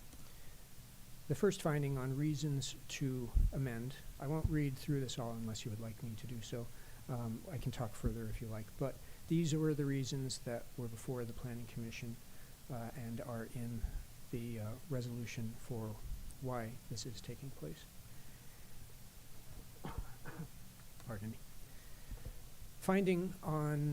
The finding on compliance with state law, on the general plan, how those are established and how those are maintained, that's in there.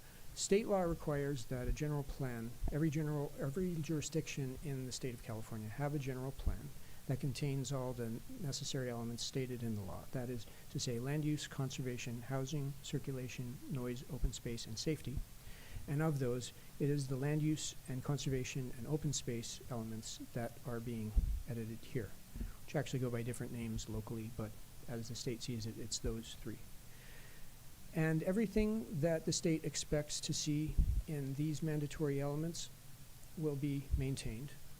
And the finding says as much and explains that further.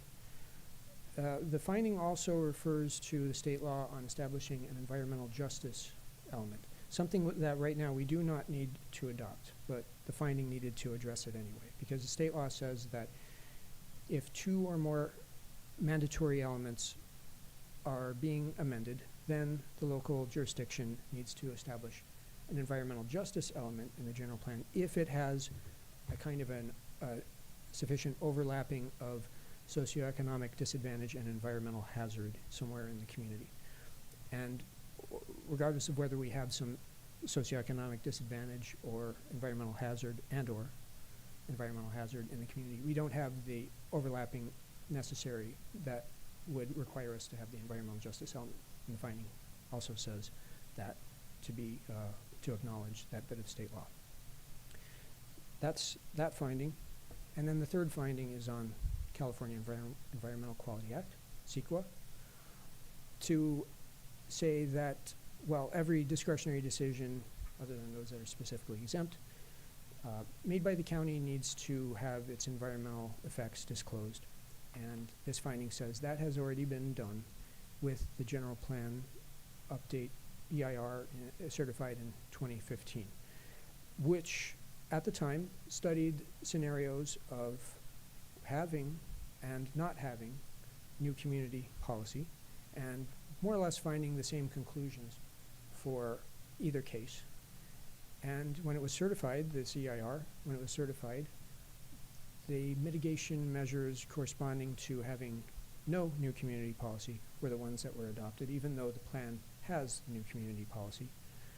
So this action, the environmental effects have already been disclosed. And with this addendum that's in the resolution, the county would be stating that there is no need for more environmental review.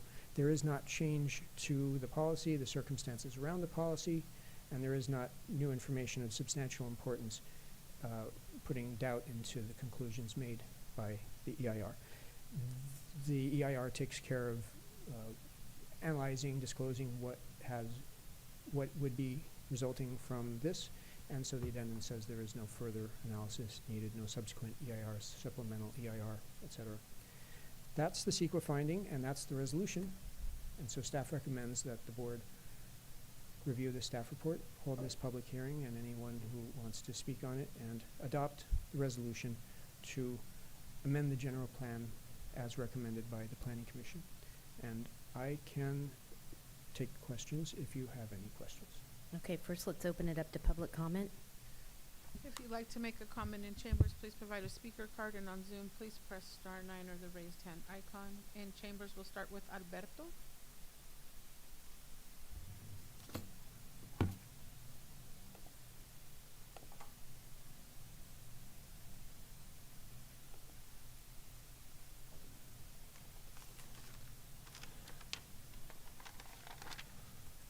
Good evening, or afternoon. Our current general plan is a product of thousands of hours of public and stakeholder input and millions of dollars spent on our input and analysis of highly experienced experts. The general plan is our county Bible, and it was approved by a 5-0 vote by the board only 8 years ago, and it was not contested by the public. The creation of the adoption of our current general plan is an example of doing it the right way. And the formulation of drafting of the new community study areas language alone was by a large, diverse community and committee that met on the item alone for several years. And the new community study area guidelines only specify high standards for the board's consideration if and when large mixed-use projects seeks approval of the county.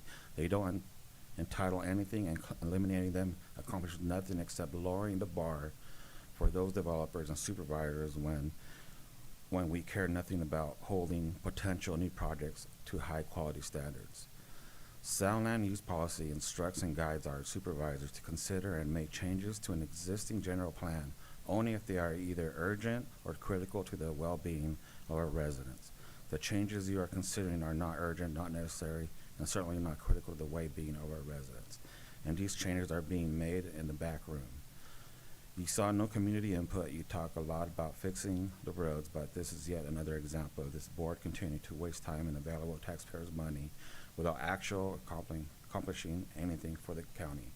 So why are we not trying to amend our general plan and eliminate the new community study area guidelines without so much as one public meeting on the subject?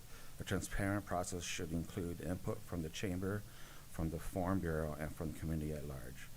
You are completely ignoring all of these key stakeholders. You are trying to jam through changes to our general plan merely because some of you, this amendment fits your personal desire and misguided ideas of what is best for the county. And our supervisors are promoting this amendment to help the start of our developers receive and public into thinking that you're actually preventing the housing in the Bolsa.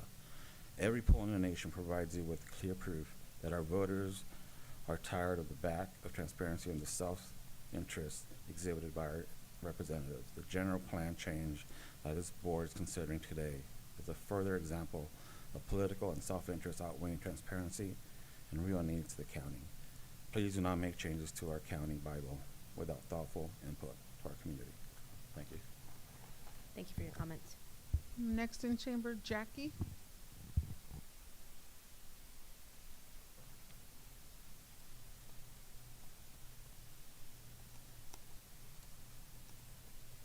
Good afternoon, Madam Chair and Supervisors. My name is Jackie Morris Lopez. I'm a San Juan Bautista resident, District 2, and I'm also a San Juan Bautista City Council member. I'm here today to speak to you about the amendment of the special planning areas on the general plan.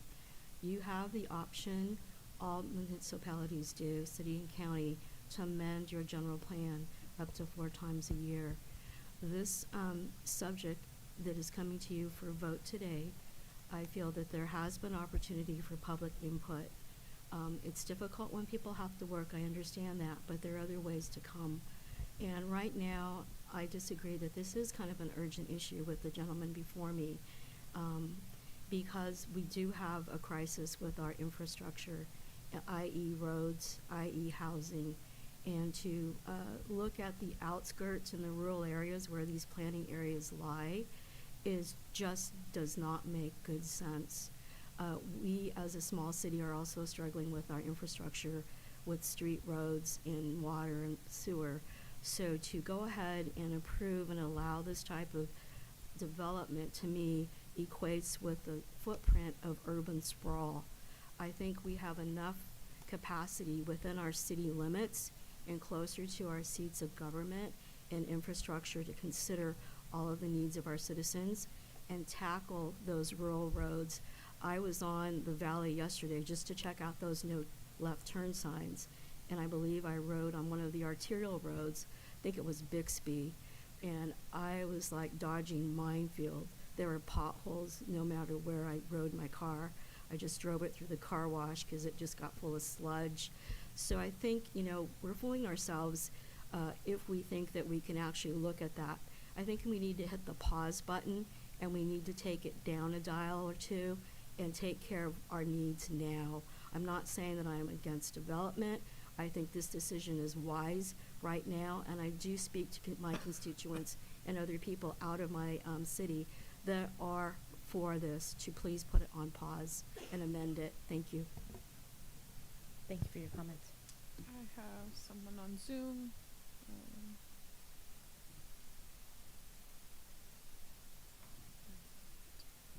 Karen, you've been unmuted and you have 3 minutes.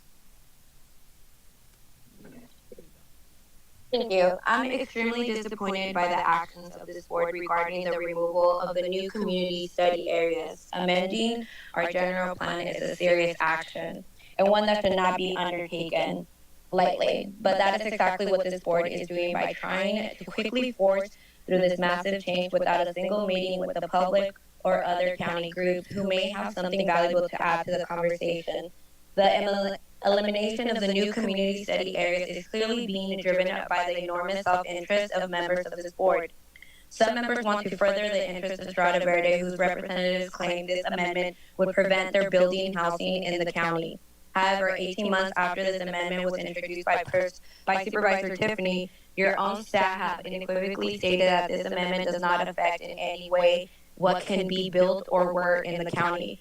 So you're wasting county money and resources, accomplishing nothing just to push the agenda of this developer. Yet these board members care nothing about wasting county resources as long as it furthers the interests of the Strata Verde developer. And Supervisor Kosmicki has made clear going back a year and a half ago that wants nothing more than to see the new community study areas eliminated from the general plan. Why? He explained back in September 2022 that they are reckless and that they are completely out of touch with the desires of our residents. I am sorry. What? The new community study areas were the product of thousands of hours of hard work, exactly the same resident Supervisor Kosmicki claims to speak for. We know it has been personal mission to get these study areas removed. We know planned from a long time, but guess what? The general plan does not belong to Supervisor Kosmicki or any other supervisors. It belongs to every member of this county, and nobody elected Supervisor Kosmicki to make unilateral decisions that do not reflect the will of the public.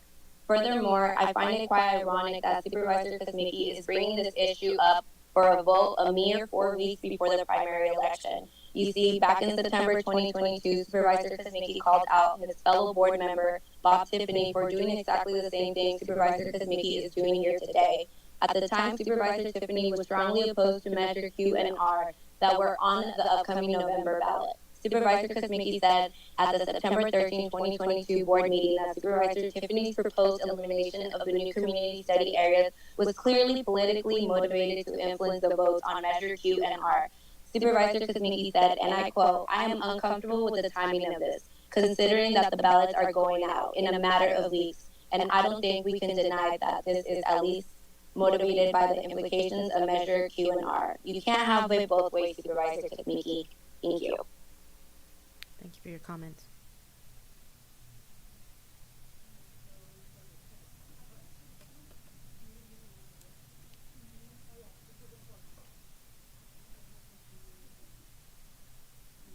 You can fill it out afterwards.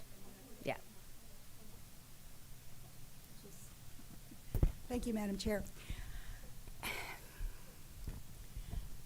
There is no urgency. Here's the thing. Some guy out there has said and keeps saying by fear-mongering that there's going to be a city build on 25. That man was on LAFCO for 10 years and knows that you cannot build a city without going to the votes. And this is not what this is about. This is about study areas. There is no need to take it off the general plan. If you take it off the general, they've been there for a long time. What has happened? If you take it off the general plan, an individual is going to have to come here.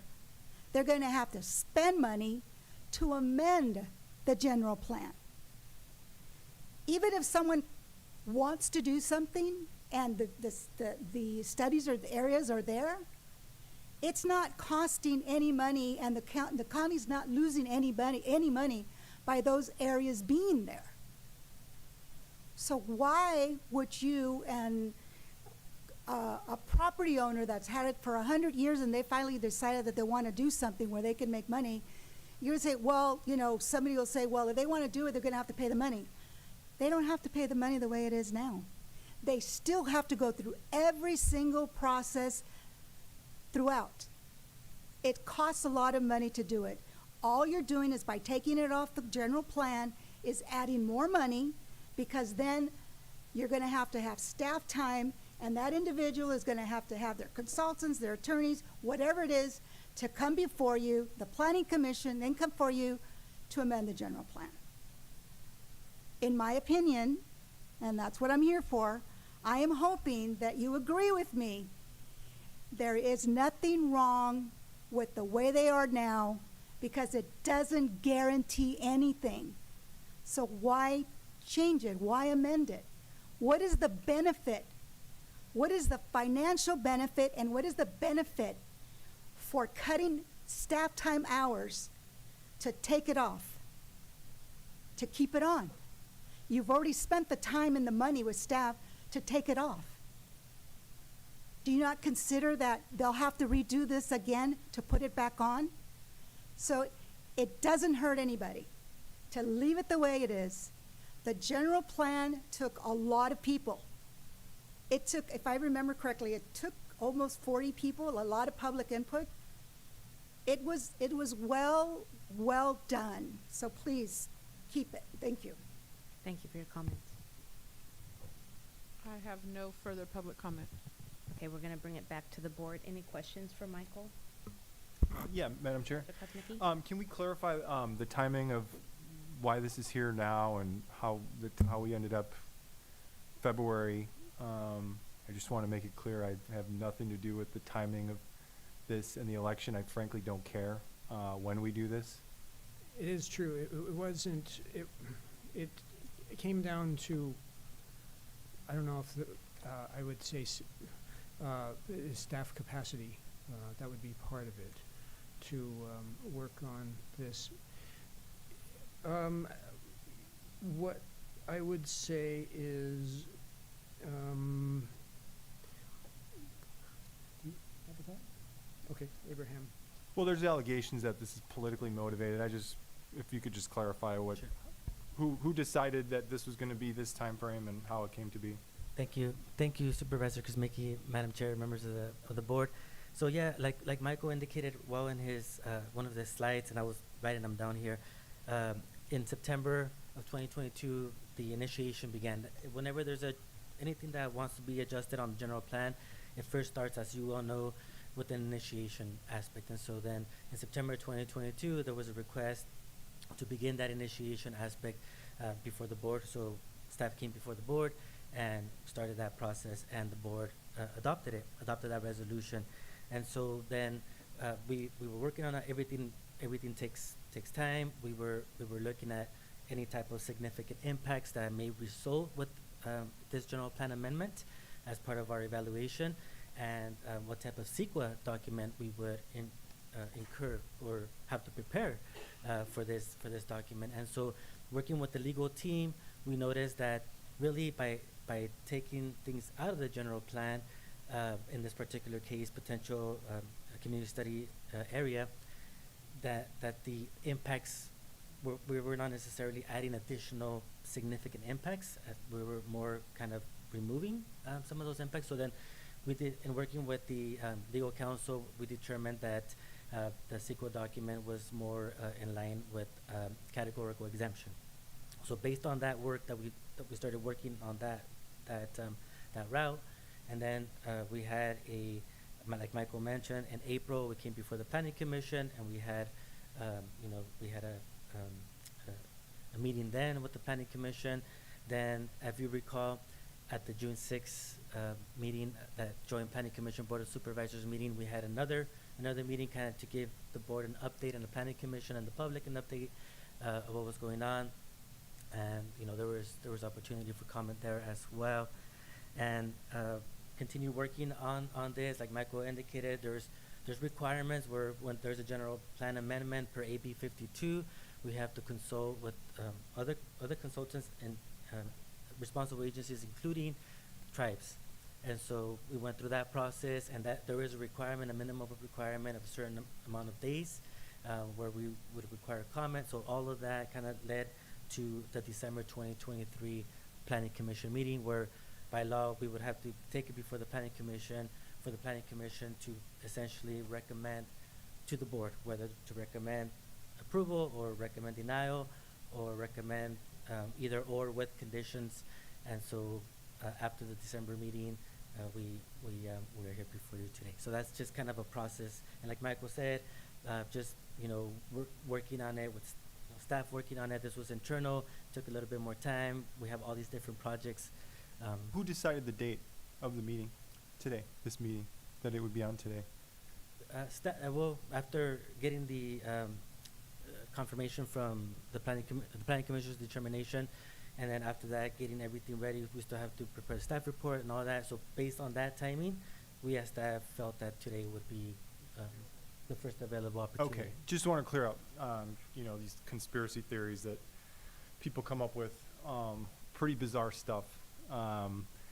And I don't know what side some people are on these issues anymore. I'm kind of confused altogether on what people want in this community. Some people, I don't get it. I just don't get it. Look, for me, I've been very clear about this, that this is all about planning the right way. Do we want to have sprawl development? Do we want to tell developers this is where you could potentially develop here, miles away from city services? And I've said all along the answer should be no. We should be developing in a traditionally smart way, which is to develop in and around cities where services and infrastructure exists. So I'm just confused. I really am. I have to be honest. So there's certain people that don't want, I guess Strata Verde was brought up for some reason. They don't want Strata Verde because they're worried about Strata Verde being too close to toxins and things like that, but they want a new community to be in that same location. again, I'm just confused. That's all I'm going to say on that. So I've been very clear about where I stand on this issue. I believe that there's no point to having these in the general plan unless we intend on developing way out there. And so I'm going to stick to what I said 2 years ago. Yes, I did think it was politically motivated at the time. I was being honest, and I wasn't being disrespectful. It was right before the election when we were considering Measure Q and Measure R, and I don't think anybody denied it. I think that was just the reality. It was just like the people that, and I wasn't involved in the Measure Q, Measure R stuff, but the people that, were against Measure Q were trying to show that, basically that they don't want to see housing development out here. And I think there were just different motivations for why we wanted these out of the general plan. Putting motivations aside, I know what my motivations are. We need to grow the right way in this community. We need to stop doing things in the wrong order. If we're going to develop housing, it needs to be affordable housing first, and it needs to be in areas where we have infrastructure and we have services. That's it. That's my motivation. I don't care about the election personally. I don't think this is going to have one iota of a difference in any election. So anyway, that's all I have to say. Thank you. Thank you. Any other comments, questions? Supervisor Sotelo?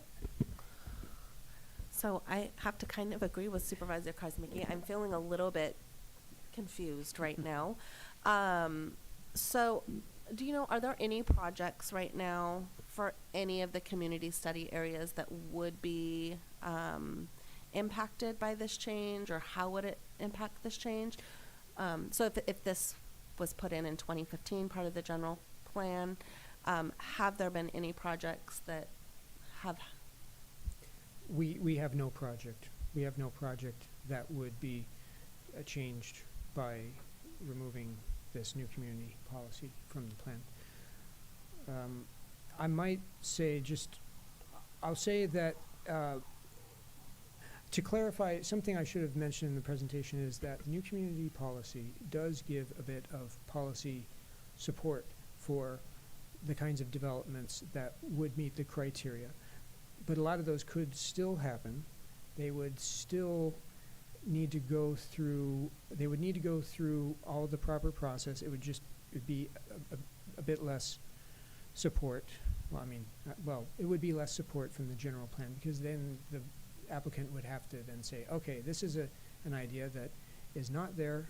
It's a land use change. They have to make the case a bit more than they would otherwise if the new community policy were there. I just wanted to mention that. There is no project right now that would be, that is using these criteria that would be affected by this removal. But hypothetically, if there was a project, is it going to cost them a lot more time and money if we remove these? I don't feel that it would be so very much, because having new community versus not, I feel is a little bit of a checkbox on the future resolution. It would still have to go through, even with new community policy, it would still have to go through the general plan amendment, zone change, specific plan. Maybe the county enters into a development agreement, and there would still have to be study done, a lot of engineering on the applicant's part, a lot of review of that engineering and other features, a lot of environmental work under CEQA in either case. But with the new community policy, there would be just a bit more to say, in addition to all that, we have these criteria, and it looks like they've met it, or we have talked about something in the past, and we still have it in our plan actively to say that we are open to this. But removing new community policy would say we don't have this in our vision these days. So it would be put onto the applicant to then demonstrate that is a good idea or not. So I'm a little bit concerned kind of just with the kind of economic vitality, let's say, instead of development, but are we limiting opportunities for ourselves by removing these areas for, because I mean, I totally agree. I think we need the infrastructure, we need to be fixing the roads, we need to figure out our water, our wastewater. But the problem is, how do we do any of those things without bringing in more revenue?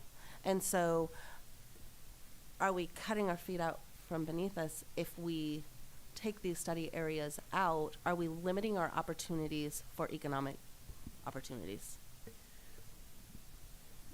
I guess the question would be, would these Would be taking it out, does that elements, yeah, possibly affect any economic opportunities for this community? Would Does it these make it a more developments- cumbersome process? would these developments have potential for drawing investment that would bring about improvements for the San Benito County community, in effect?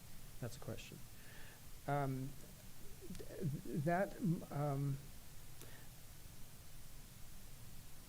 We do have, I'm not sure if I have a good answer for that. It really depends on what kinds of proposals we receive, how realistic they are to achieve, and if they could come true at all. It's only at least as good as that. And if that happens at all. We could look at San Juan Oaks as an example and see how has that been for the community, and as a measure that's the one example of new community we have, although it's barely a new community because it was long in planning before. And really, like I said, these could happen anyway, just with some more work and a more proof by an applicant. Okay, I mean, I don't really look, I mean, maybe at some point San Juan Oaks will be kind of a real boost to the economy, but I think housing development is not where we kind of want to go for looking for kind of economic opportunities for this community. I think we really have to be encouraging business. Just a question, so going back to when the original general plan was passed, and now we're looking at taking it out, and some of the reasonings for taking out some of these study areas. One of them, I believe it is the San Juan area. I believe it's, and I can't find it, of course, right now, but it had mentioned that a lot of the terrain was like, there would have to be a lot of earth that was moved.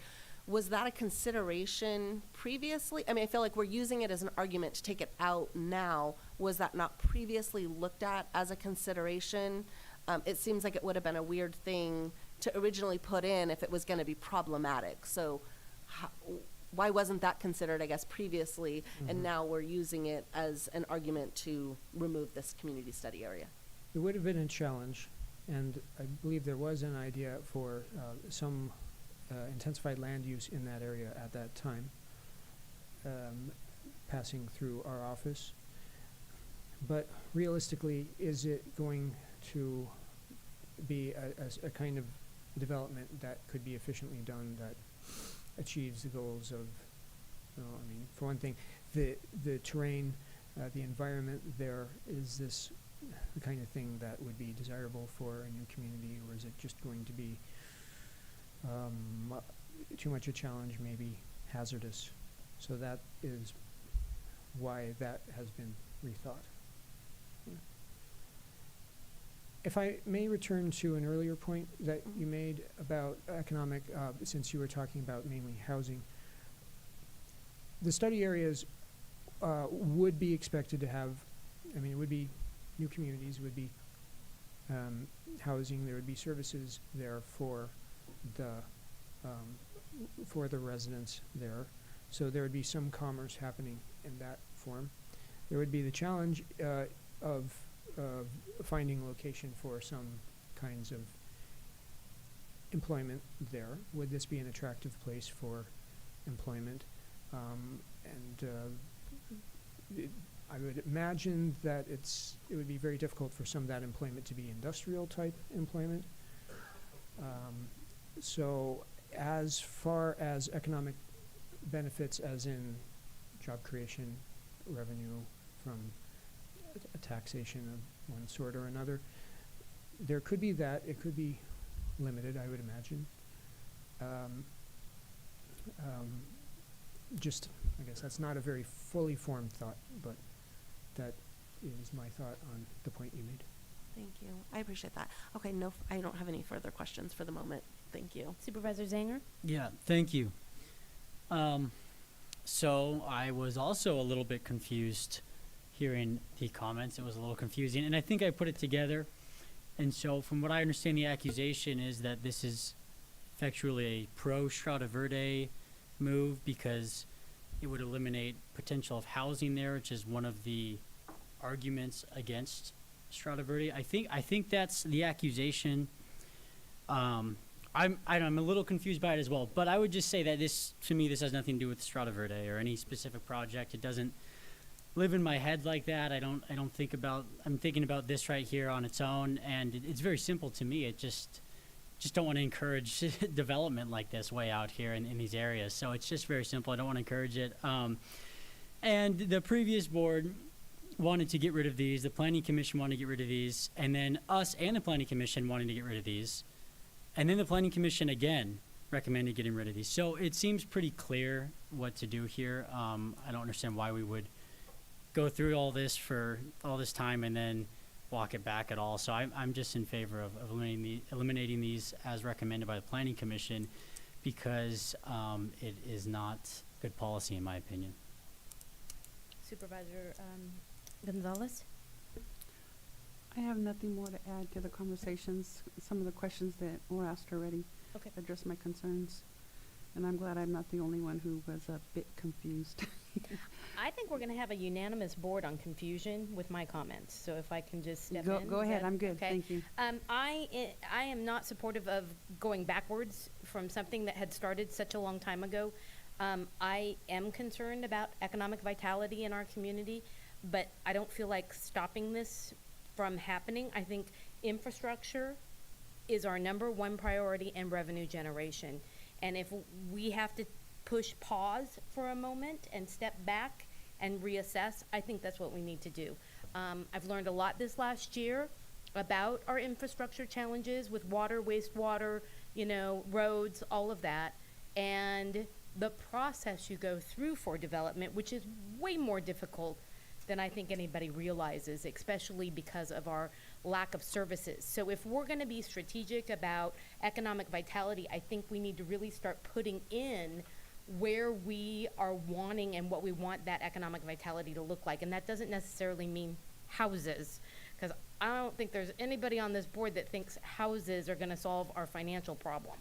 I think we can all agree on that, and I'm not sure if I'm speaking out of term. You can step in anytime and tell me to stop. But so I am fine with where we're at, and I appreciate staff and all the work that you've done. I do, coming from the election world and watching the Board of Supervisors and agenda items, it is always weird to me that certain things naturally start gravitating around election cycles, but then I have to step back and go, well, election cycles are always ongoing. You can't always predict and you can't stop the motion, so we need to let it play out. So I think any accusations that this was planned during the election cycle is incorrect, and this is just where I stand. I also do not support sprawl. I think this advertises sprawl, that we are open to having more sprawling development, and I think we need to start focusing on how we do infill with support from the cities and ensuring that our growth is beneficial for the community, and not just financially, but the community as a whole. So those are my only comments. Any additional comments from anyone? Okay, so is there a motion? Move to approve, as recommended. Second. All in favor? Aye. Against? Okay, 5-0. Thank you. Excuse me, no. Oh, sorry. I'm a no on that. So you're a no. So it's 4-1 with 1 against. Okay? I'm looking at Vanessa. This is my new thing that I have to make sure she gives me the thumb, and I didn't see her eye. Sorry.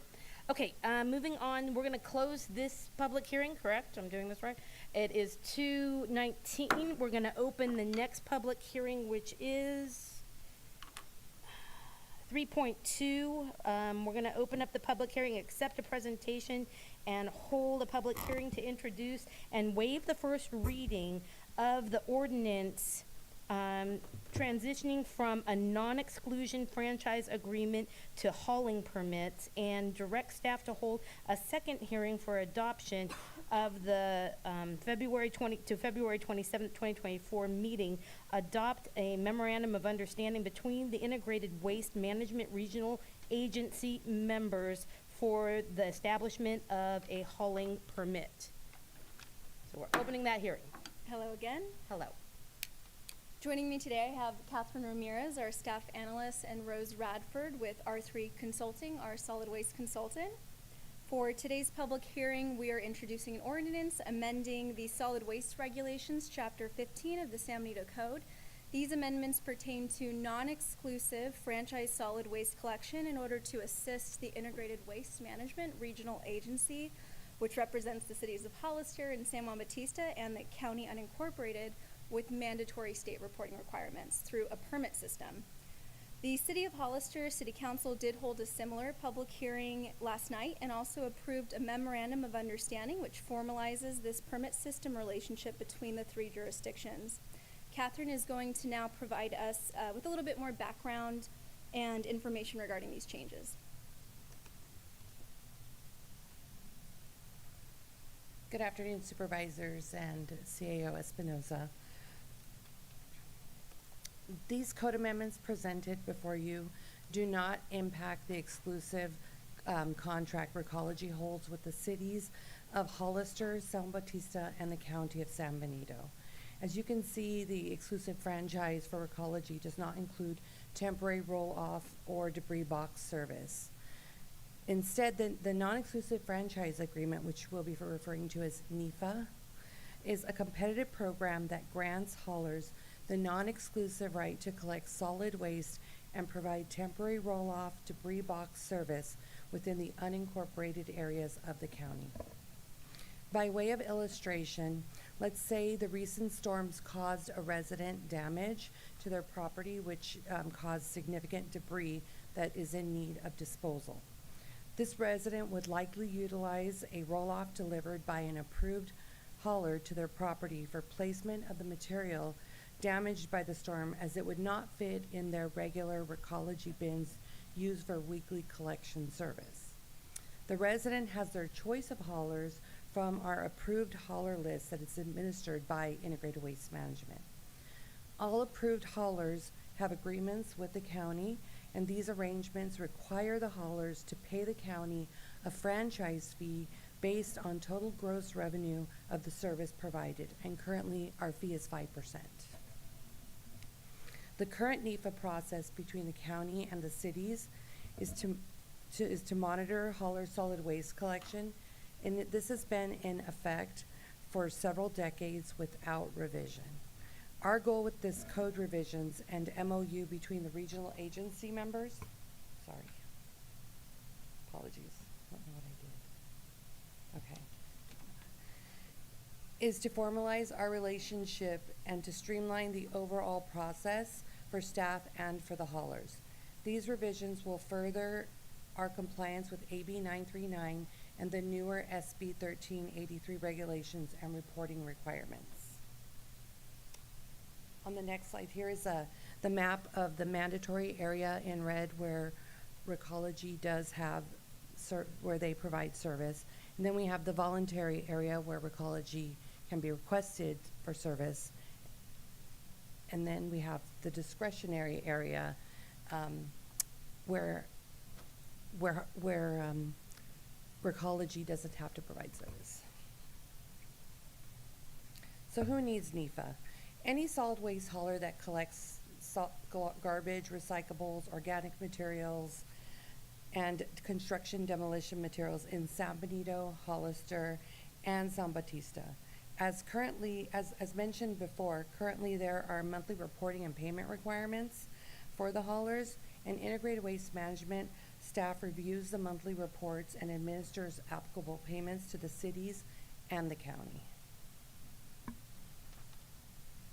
Currently, we do have a rule exemption for SB 1383, but it's slated to expire in December of 2026.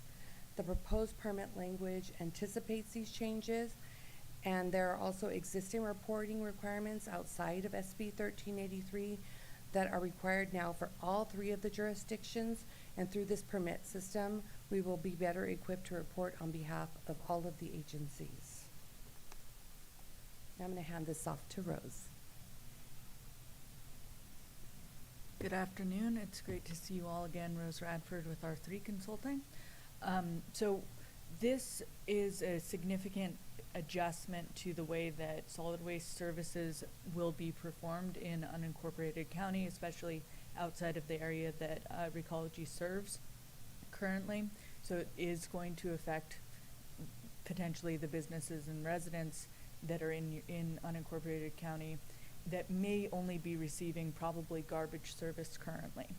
It's in anticipation, as Catherine mentioned, of the expiration of the rural exemption that you have in San Benito County, but is designed to get you toward SB 1383 mandatory service in advance of that.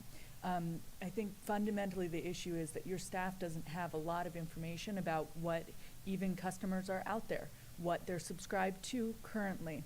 That's impacting their ability to provide the required reporting to the state, and also their ability to design a program that really works well. We're still trying to figure out the details of what that implementation and rollout is going to look like. So we have built in some exemptions to the mandatory service, which align with the state's expectations in terms of essentially infeasibility of providing, for example, food waste collection to certain very distant residents, as an example. We also know that these customers are probably, by and large, spending a lot of time self-hauling their own garbage to the landfill, right? That's still allowed. So we're not talking about, at this point in time, mandating a garbage truck down all of your already impacted roads. All we're looking at is for customers that are currently already receiving service, for them to receive the compliant services where that is feasible and makes sense. As Catherine mentioned also, we're looking at kind of anticipating other changes like standardization of container colors, which is also built into SB 1383, and really, I think, beefing up some portions of the NEFA agreement as a part of this transition into the permit system. I think that kind of covers the main things that I wanted to tell you about, so I'm going to pass this back to Catherine. Thank you, Rose. The effort to move away from an agreement and towards a permitting process has been evolving since the beginning of 2022 to the present. And during this period, we updated the local task force at 5 of their meetings through presentations and sought their input and direction. In December, we sent a letter and an email to all approved haulers of the anticipated changes and invited them to attend the December 14th local task force meeting to learn more and also to have the opportunity to provide us with any public comment. At the December meeting of the LTF, they provided us direction to move forward with a recommendation to the cities and county to bring forward the MOU and the ordinance changes. In February, we sent out another letter to haulers and invited them to this Board of Supervisors meeting so that they may have the opportunity to hear what we have brought before you today and to provide public comment. Last night, as Selena said last night, we presented at the Hollister City Council meeting where they approved the MOU and held a public hearing for the proposed code changes. We anticipate going back to the city of Hollister on February 20th and for the second hearing, and we will be going to San Juan Batista. Actually, we'll be going to San Batista on February 20th as well for their hearing. Throughout this process, we have been committed to keeping the haulers informed, and thus we'll be providing them with workshops starting in March and sending them timely reminders regarding the changes and what is going to be required of them. We hope to have the new hauling permit go into effect on July 1st of 2024. Now I'll hand this back off to Selena. Thank you, Catherine. So staff is respectfully recommending that the board waive the first reading of this ordinance, schedule a second hearing to occur on February 27th, as well as take public comment. And then secondly, staff is recommending that the board also adopt the memorandum of understanding between the Integrated Waste Regional Agency members for the establishment of this permit system, which was also approved by the city last night and will be brought to San Juan Batista later this month. Thank you. Happy to answer any questions. Thank you. Let's open it up to public comment. If you'd like to make a comment in chambers, please provide a speaker card, and on Zoom, please press *9 or the raised hand icon. I have no public comment. Okay, bringing it back to the board. Any questions or comments? No? How about this side? Nobody? No eye contact? Nope. Nope. Okay. So there's no questions or comments. I do have a question. I do talk to South County residents quite a bit because trash pickup is a big topic for them because they are the ones that are hauling their own. They are the ones that have the most difficult time.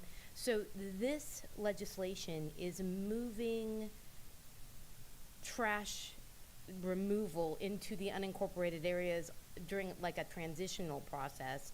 It's not like all of a sudden everybody's going to get service. This is only because we're exempt until when?